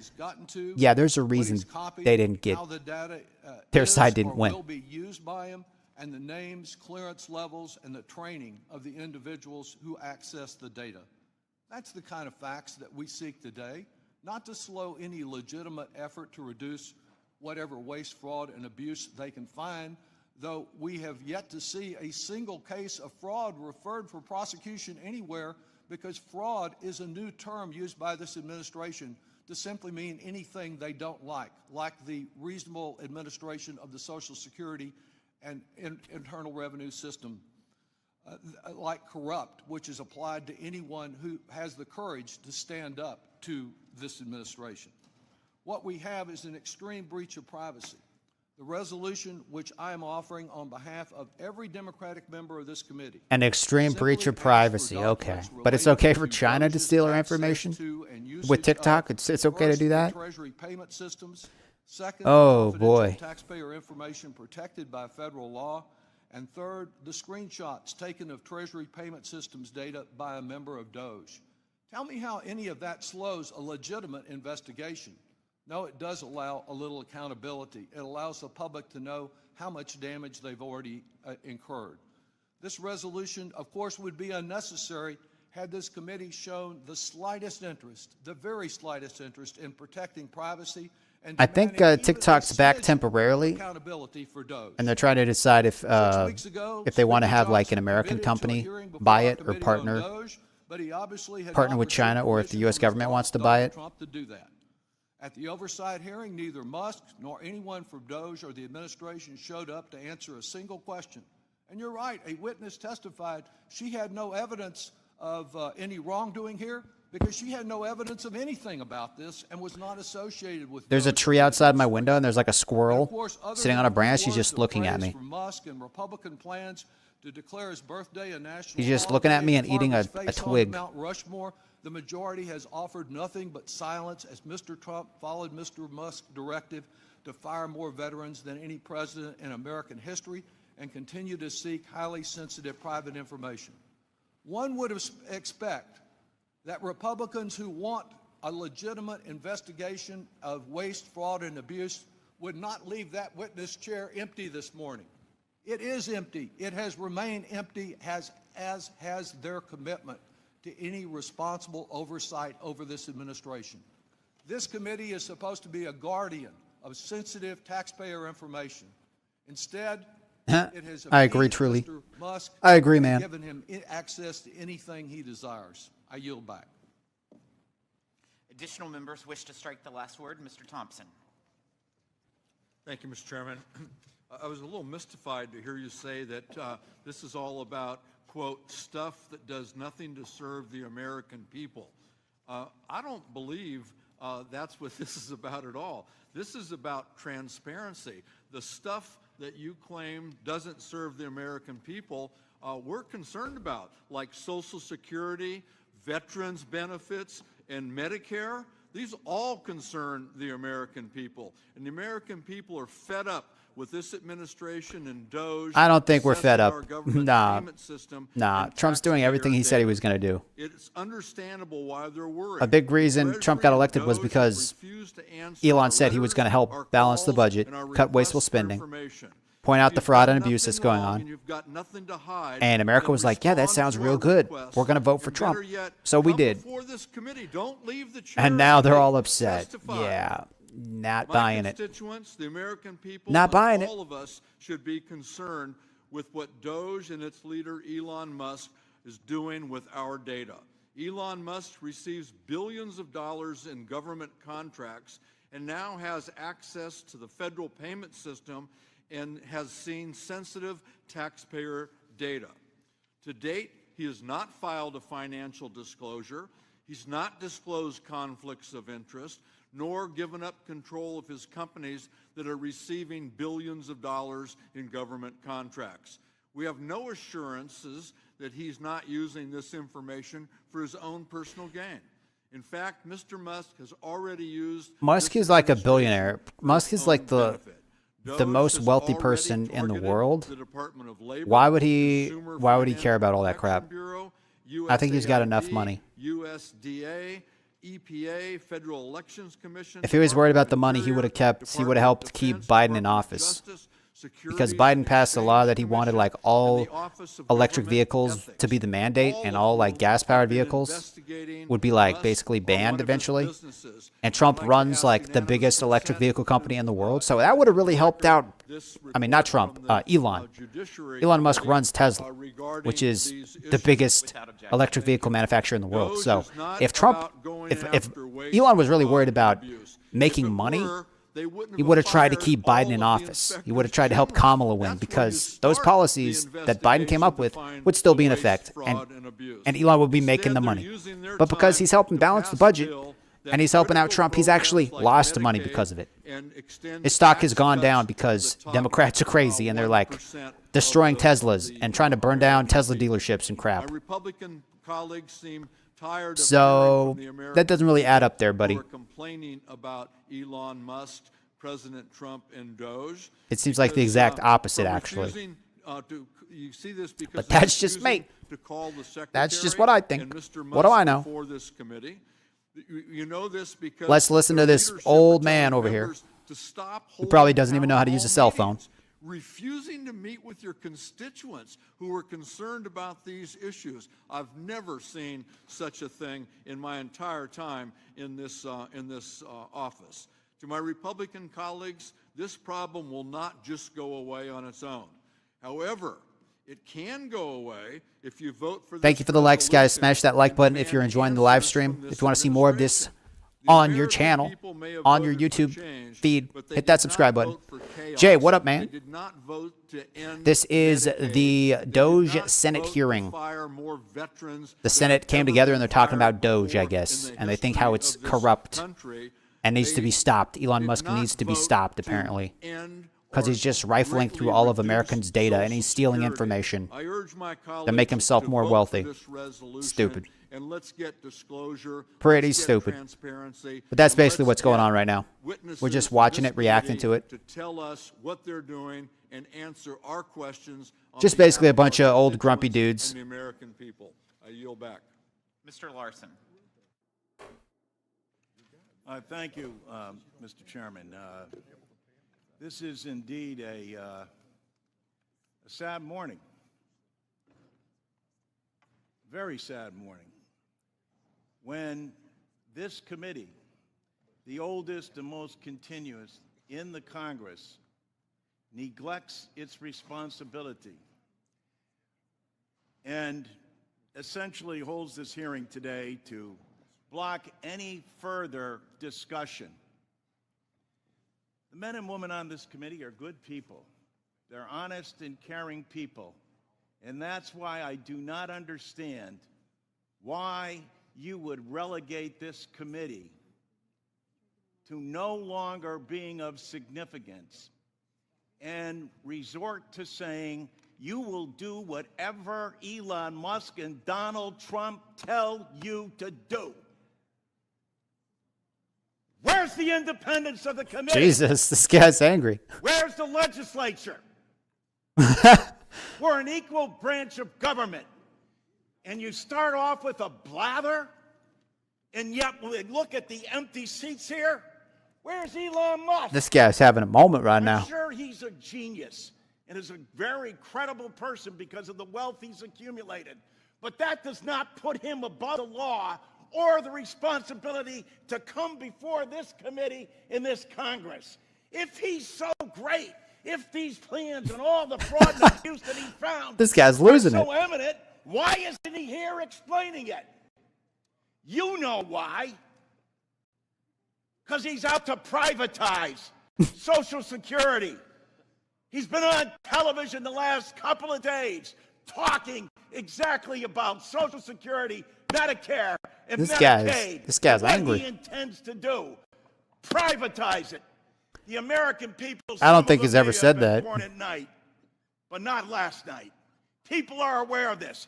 Every single one of your districts, all the money that comes in monthly, and you have not done, you as a Congress have not done anything in more than 54 years. And now you have someone coming in to privatize a system, something you have longed to do going back to 1982, because Elon Musk thinks that this is the best thing to do. President Trump He's has always called yelling. Social Security a scam. Elon Musk, as chairman, as Mr. Neal said, called it a Ponzi scheme. Ask that of the people in your district. Ask that, Mr. Smith, of the more than This guy's out of touch with reality, boys. This guy's losing it live. He's losing it. rely on Social Security, and you won't even let the person who's planning to privatize it, who's telling the big lie. I don't think Elon's ever said he wants to privatize Social Security. Possibly can, saying this is what we're going I to think do. this guy's The making stuff Congress up. is in our back pocket. We don't even have to come before them and testify because we control the House, we control the Senate, and we control the presidency. And it's the tyranny of the executive. man. It's why these resolutions were first adopted back in 1789, because the founding fathers knew that the executive branch does not have total authority over the legislature unless you have a willing party that says This is no, Trump we're gonna derangement do syndrome right here. exactly what This you guy's tell got us to Trump do, derangement Mr. syndrome. Musk and Mr. President. It doesn't matter to our constituents. It doesn't matter how much money they are not going to receive. We're not even going to tell them the truth about what's going to happen to them. And every single one of these districts where they're being shut down and their personnel, and as Mr. Neal said, Dan, after you cut and eliminate the people, say the agency isn't responding accordingly. No other agency operates for under less than 1%. With that, they administer to over 70 million people. in the nation's #1 anti-poverty program for the elderly and children. This guy keeps yelling in this dude's ear. Shame! This guy's like, I'm going to turn my hearing aid down. This guy's loud. This guy's real loud. Turn it down. Why is he shouting? If he's right, if they're so good, if they're so just, why aren't they here telling the American people? Who's going to want to talk to you, bro? You're just some They're grumpy not, old because man. You know the truth. It's about privatization. I doubt that, bro. No time to yield. Mr. Arrington? I can hardly sit here. I was hoping to just let my Democrat colleagues sound off this morning, get through their... I think this guy might have some common sense. We'll see. But I can't. I can't sit here and listen to this grandstanding. They wear their armor of indignation proudly, but we know what's underneath that. And I hate to question the motives of my colleagues, but this is we have touched a nerve, Mr. Chairman, and we have entered the inner sanctum of the Democrats' temple. And I think that holy grail is the government and their unionized government employees. What do you guys think about DOGE? You think Elon's doing the right thing by like pointing out fraud, waste, and abuse? My friend said they didn't vote for these things. Do you think he's doing a good job? You think DOGE shouldn't be a thing? You think Elon needs to just focus on making Teslas and putting rockets into space? What do you think? I think Elon's doing a fantastic job. Part of the reason why I voted for Trump is because Elon was Team Trump, and he said he was going to help out for free. He's not getting paid. He could be focusing on his companies, but he's kind of putting those on the side so he can help America get back on track. But the American people didn't vote for transgender operas in Colombia. True. Where's the indignation on that? I haven't heard. Or Sesame Street programs in Iraq. We didn't vote for that. Apparently, we're paying for it though. And the DEI musicals in Ireland, and all this absurd and insulting example after example of just complete and utter wasting the taxpayer dollar. The GAO, the Government Accountability Office, that's a government entity, so you ought to bow down to that authority as well and accept it hook, line, and sinker for their data and statement on fraud, which is up to $5 trillion over the 10-year window. $5 trillion. Where is the outrage on all of that? I've never heard it, not one time. This is, I hear about the unelected billionaires because you all love class warfare. You love to divide people by race and gender and class. That is the MO. I mean, God, I love you guys as people, but your party's broken and bankrupted. Your party's broken, guys. The taxpayers. You're all washed up, guys. Stop. Stop. You're embarrassing yourself. Stop. Unified Republican leadership, because they want us to make sure that their tax dollars are protected and that they're being spent wisely, and that we act as fiduciaries, and that the people who were intended to get benefits from these programs are getting them, but not illegal immigrants and not people that are not qualified. I see. They will cut things that shouldn't be cut, but they will fix it. Yeah, they've done that. They've made some mistakes, but they go back and they fix it. Where is the? So I don't know what these guys are all upset about. By this list? You want me to read this list? You want me to go through the same list? Go through the list, man. Do it. Let's hear this. Inclusive justice, primary literacy, female empowerment, personalized 3D avatar tools for gender identities. This is stupid. Mr. Chairman, reclaiming my time. You got your time. Where was the concern for conflicts of interest? True. And abuse of power when every successful business always undercuts. Yeah, and true. The special prosecutors from the Biden DOJ were obstructing the investigation into the Hunter Biden scheme. And your president said, I don't know anything about it, never been involved. And we knew that wasn't true, and we discovered it wasn't. But where was the drive and the passion that I see from you all, my colleagues, on that issue and the transparency or lack thereof for the last 2 or 3 years? I never see this until we're talking about the tip-to-tail audit of the federal government to root out Where were these people weren't complaining until Trump got in. Act as fiduciaries on behalf of the Bunch of taxpayers. fakers. It's unbelievable to me. It's unbelievable, but I think it's on such display today that the American people in their good judgment are reading right through it just like I am. And again, if you want to wander in the wilderness for 40 years, you're making a good case to do that to the American people. They're on our side on this issue. With that, Mr. Chairman, I yield back. Mr. Davis. I move to strike the last word, Chairman. I ask unanimous consent to submit for the record this Democratic letter to Secretaries Bessent and Kennedy on the national new hires. And I yield 30 seconds to Representative Larson. Without objection, so ordered. Just say to my friend over there, I never heard him mention. Oh, this is that guy who's always yelling. This is the yelling dude. I never heard you mention at all the 135,000 people in your district that rely on this. Have you told them about Elon Musk's plan? Have you told them about all the fraud and abuse that they're receiving? Is it fraud and abuse in your district for the 95,000 retirees, for the 14,000 disabled workers? Kenzie Beats, what up, Kenzie? For the 10,000 parents? We back. We back. For the 4,800 spouses, for the Also, guys, do me a favor. Hit that little bell button so you can get notified every time I go live or upload something. Turn on those notifications. Best way to stay up to date when I go live. The person who has said they are going to privatize it. He didn't say that. When has Musk ever said that? This guy's smoking something. I don't know what this guy's always yelling, bro.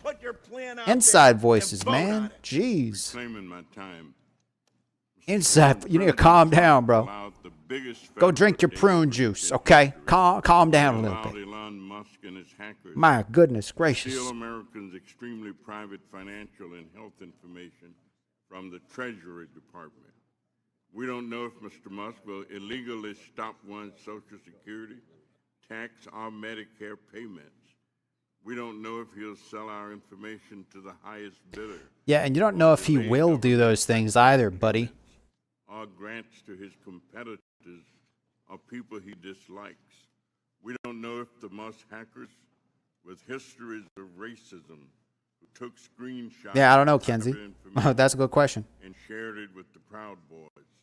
Why are these congressmen not showing up to town halls? Because they can't handle the heat.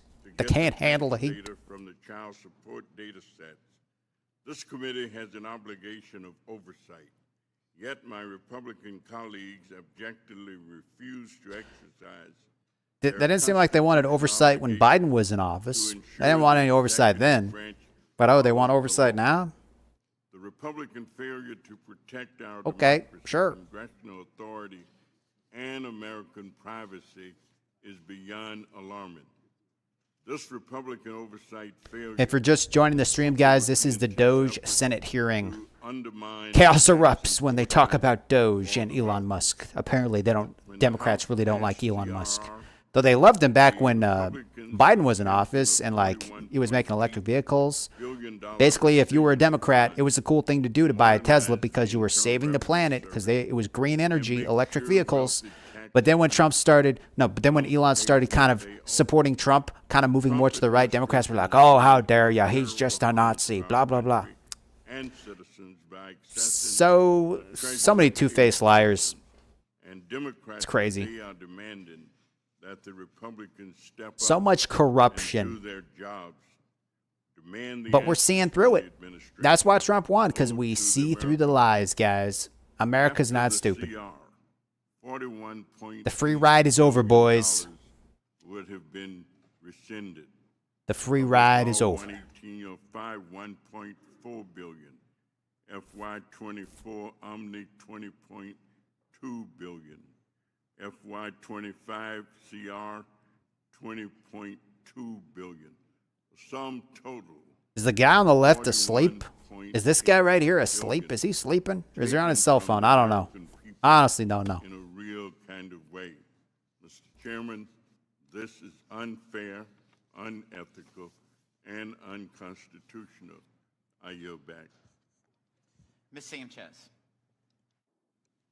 Thank you, Mr. Chairman. I want to commend Representative Doggett for leading this resolution of inquiry regarding What if our DOGE's shadows access rise to up the against Treasury us? payment systems and confidential taxpayer information.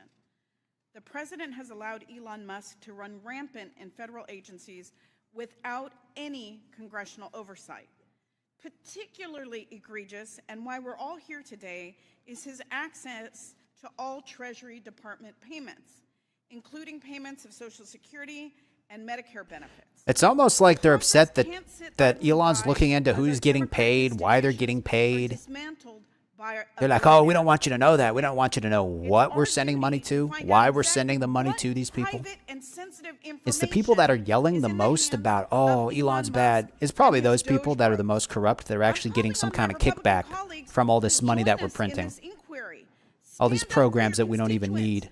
Don't hide and refuse to hold town halls and to be accountable to the people who elected you. They're like, Elon shouldn't be allowed to look into this because if he does, he's going to find out that I'm getting paid. I'm getting a percentage.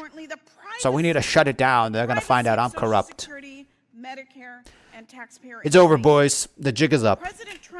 The jig is up, everybody. We're not stupid. Elon Musk is a direct attack on our democracy. We're not stupid.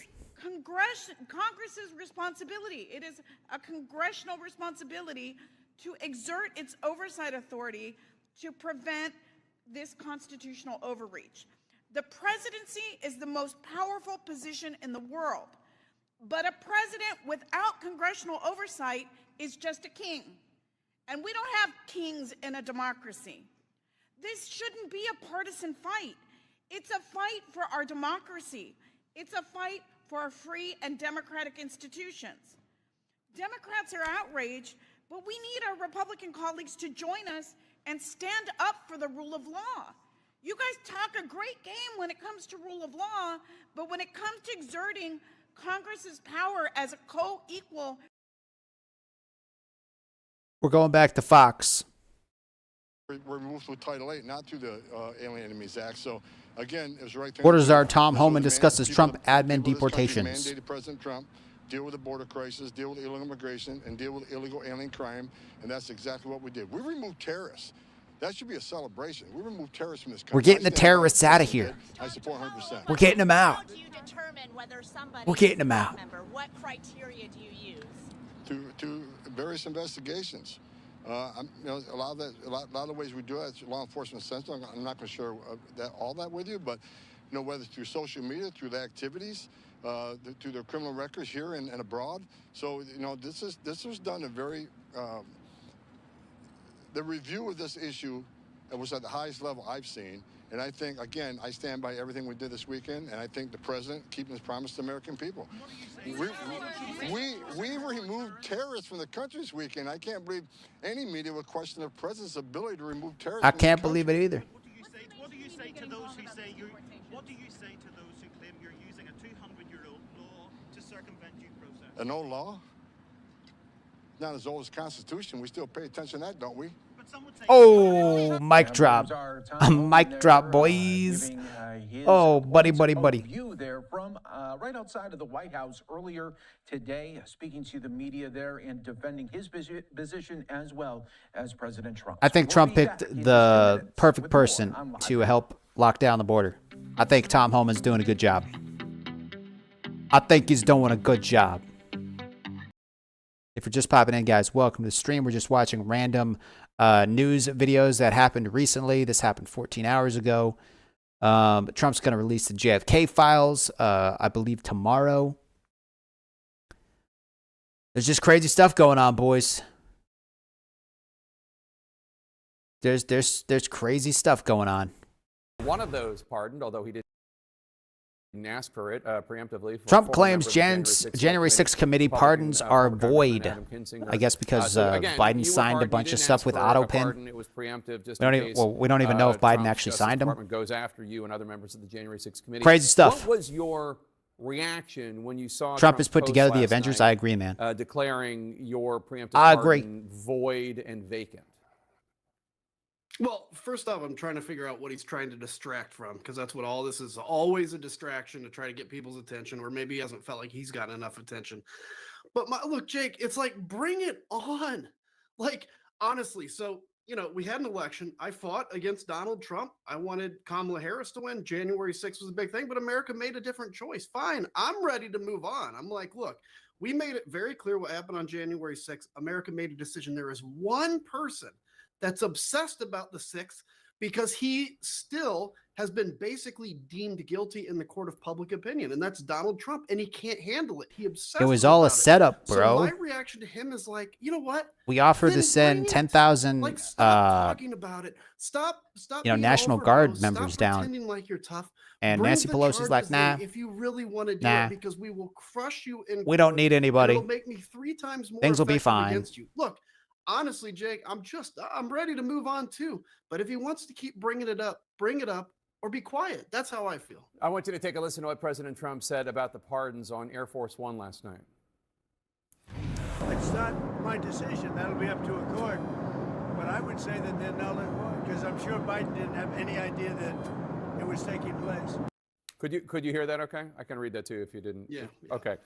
So do you think Trump's move to say the pardon in his view is void is because he wants to investigate the January 6th committee members? Or do you think this is more about trying to reopen a discussion about President Biden's mental acuity, which, of course, could also serve, as you say, as a distraction? It's probably a little of both. Look, I think he's obsessed with January 6th, and there's no doubt if he could break the law and come after us, he would. And, again, we'd crush him in the court of law. But I also think, yes, look, he'll give, when he had Zelensky in the Oval Office, he was going after Joe Biden. This guy obsesses about Joe Biden because the only time he ran against him, Joe Biden beat him, and that bothers him. And so did he though? So yes, I think it's did Biden beat Trump? People's view That's on Joe debatable. Biden because he gets stuck. That's debatable. I don't know about all that. A solution to the biggest war in Europe, but the guy is obsessed with this vengeance. I mean, Donald Trump, you won. At what point are you like, yeah, I won? I'm vindicated. I feel vindicated. But he can't. He's a small man that just continues to get angry. And it's like, fine, bring it on then. Here's some news for you that you probably don't know. President Trump just posted on Truth Social that he is ending the U.S. Secret Service protection for 2 of President Biden's kids, President Biden's son Hunter and his daughter Ashley. What's your reaction to that?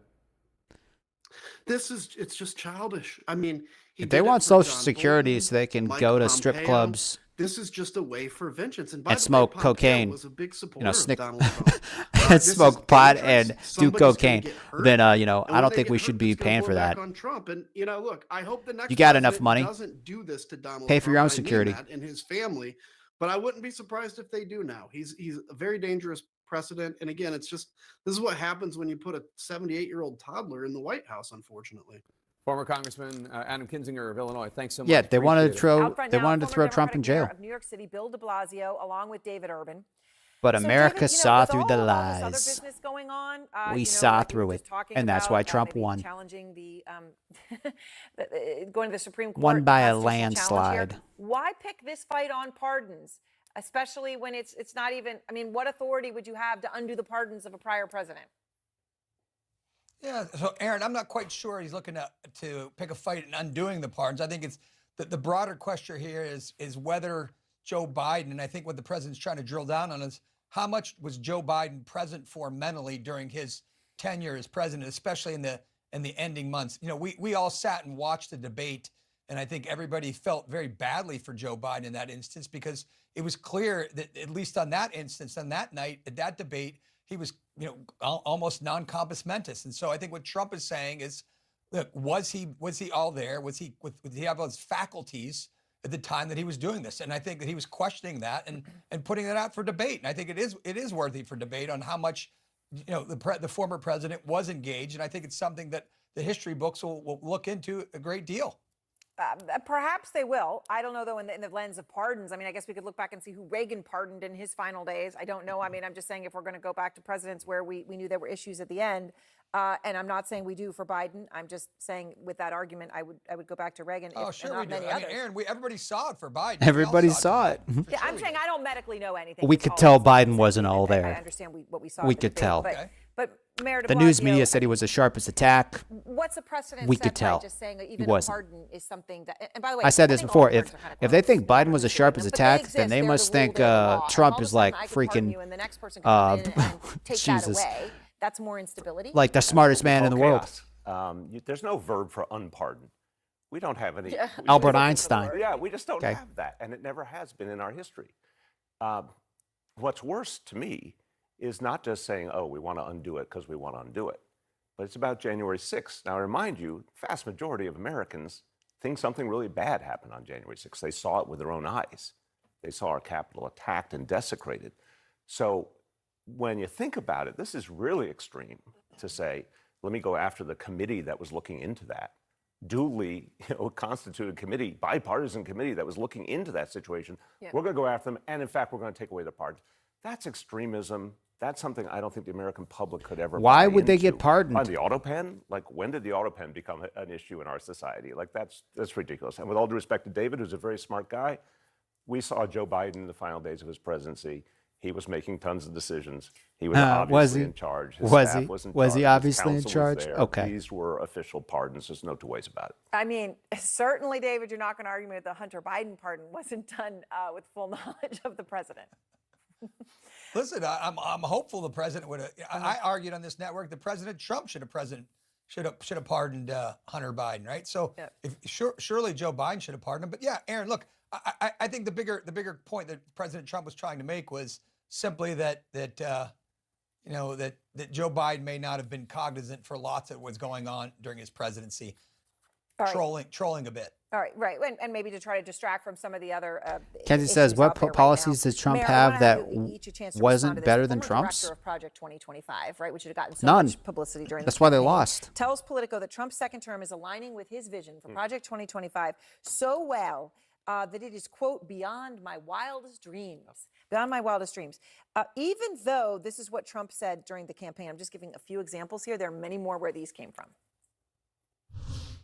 I have no idea what Project 2025 is. I have nothing to do with Project 2025. We have nothing to do with Project 25. I don't know what the hell it is. It's Project 25. That's like I did not have sex with that woman, Ms. Lewinsky. I mean, come on. Yeah, obviously, Project 2025 was authored by his own former team, and now he's not just implementing it, he's implementing it with incredible energy and focus and extremism. I think this is going to be the story of the beginning of the Trump administration. This That guy's everything delusional. was as extreme as it possibly could be, and the American people are not into extremism. But on top of that, he lied about knowing about it. And that's going to catch up with him soon. Do you think it ever will, David? I mean, by the way, it is something to contrast those statements with it's happening beyond my wildest dreams by the guy who wrote the thing. Yeah, so Aaron, look, we've talked about this ad nauseum, right? Project 2025 is an amalgamation of lots of things the Republican Party believes in, right? Smaller government, getting rid of some of these things. And here, I'll just put a pin in it. Right now, there was a poll out yesterday, I think. It was released by NBC. Right track, wrong track. 44% of Americans feel the country is headed in the right track, right? 44, yep. Aaron, that is the highest number. Highest number. Right? America That's thinks we're on the right highest track. number since 2004. Yep. So if Donald Trump, if the American people don't like Project 2025, by the way, in November it was 29%.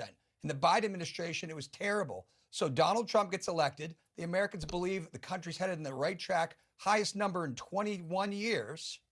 So I'm not sure that it matters what Project 25 says or doesn't say. I think it matters what this administration is doing. I'll True. give you the final True. words and save it at the first. But he has a point. I mean, the right track, wrong track is a pretty powerful number. And look at the numbers on the economy, and look what people are saying now about Donald Trump, who they used to believe on the economy. They're losing faith by the day. because they see these tariffs out of control. They see tax cuts coming for billionaires. We'll see. We'll see what happens, buddy. Is starting to crumble. And I think it's really important to recognize Donald Trump has chosen an extreme path. You have Trump People are starting to derangement respond and syndrome, saying, bro. "Wait a minute, You need this some is gonna help. hurt me." You need some help. And Joe Mr. Mayor, says, Mr. MAGA. Mayor, What up, Joe? I'm MAGA gonna say, in chat, the only thing everybody. that's crumbling MAGA is in the chat. Democratic Party, 29%, Mr. Mayor. Come on. One Give us like our equals due. one MAGA. 44%, right track. Just watch, Democratic brother. Party, Just watch. Welcome, Joe. 29%. Come Just on. watch. All right. We're winning. A conversation to be continued, as you said, David. I'll put a pin in it for now. We'll put a pin in it. We'll circle back. We'll circle back to that. But guys, I'm going to wrap this stream up. But thank you for watching. I might be back on a little bit later. I got to go make some dinner. As always, like the video if you enjoyed watching it. Subscribe if you want to see more of my content show up in your newsfeed. Turn on notifications if you want to be notified every time I upload or stream something. And if you really want to help support the channel, hit the join button down below. You get access to members-only live streams, members-only chat, behind-the-scenes videos. When I play Fortnite and stuff, you get priority with getting to join the game and stuff like that. Because this is still primarily a gaming channel, but I do politics stuff here and there as well. But yeah, consider hitting the join button if you want to help support the channel. Shout out to everybody that already has. Their names are kind of scrolling below my face. Shout out for the person who donated $5 this stream. I appreciate it, man. Thank you. I hope you subscribed as well. Appreciate it. But yeah, I will catch you guys later. Until then, my name is Adam, and remember, keep calm and game on. Toodles!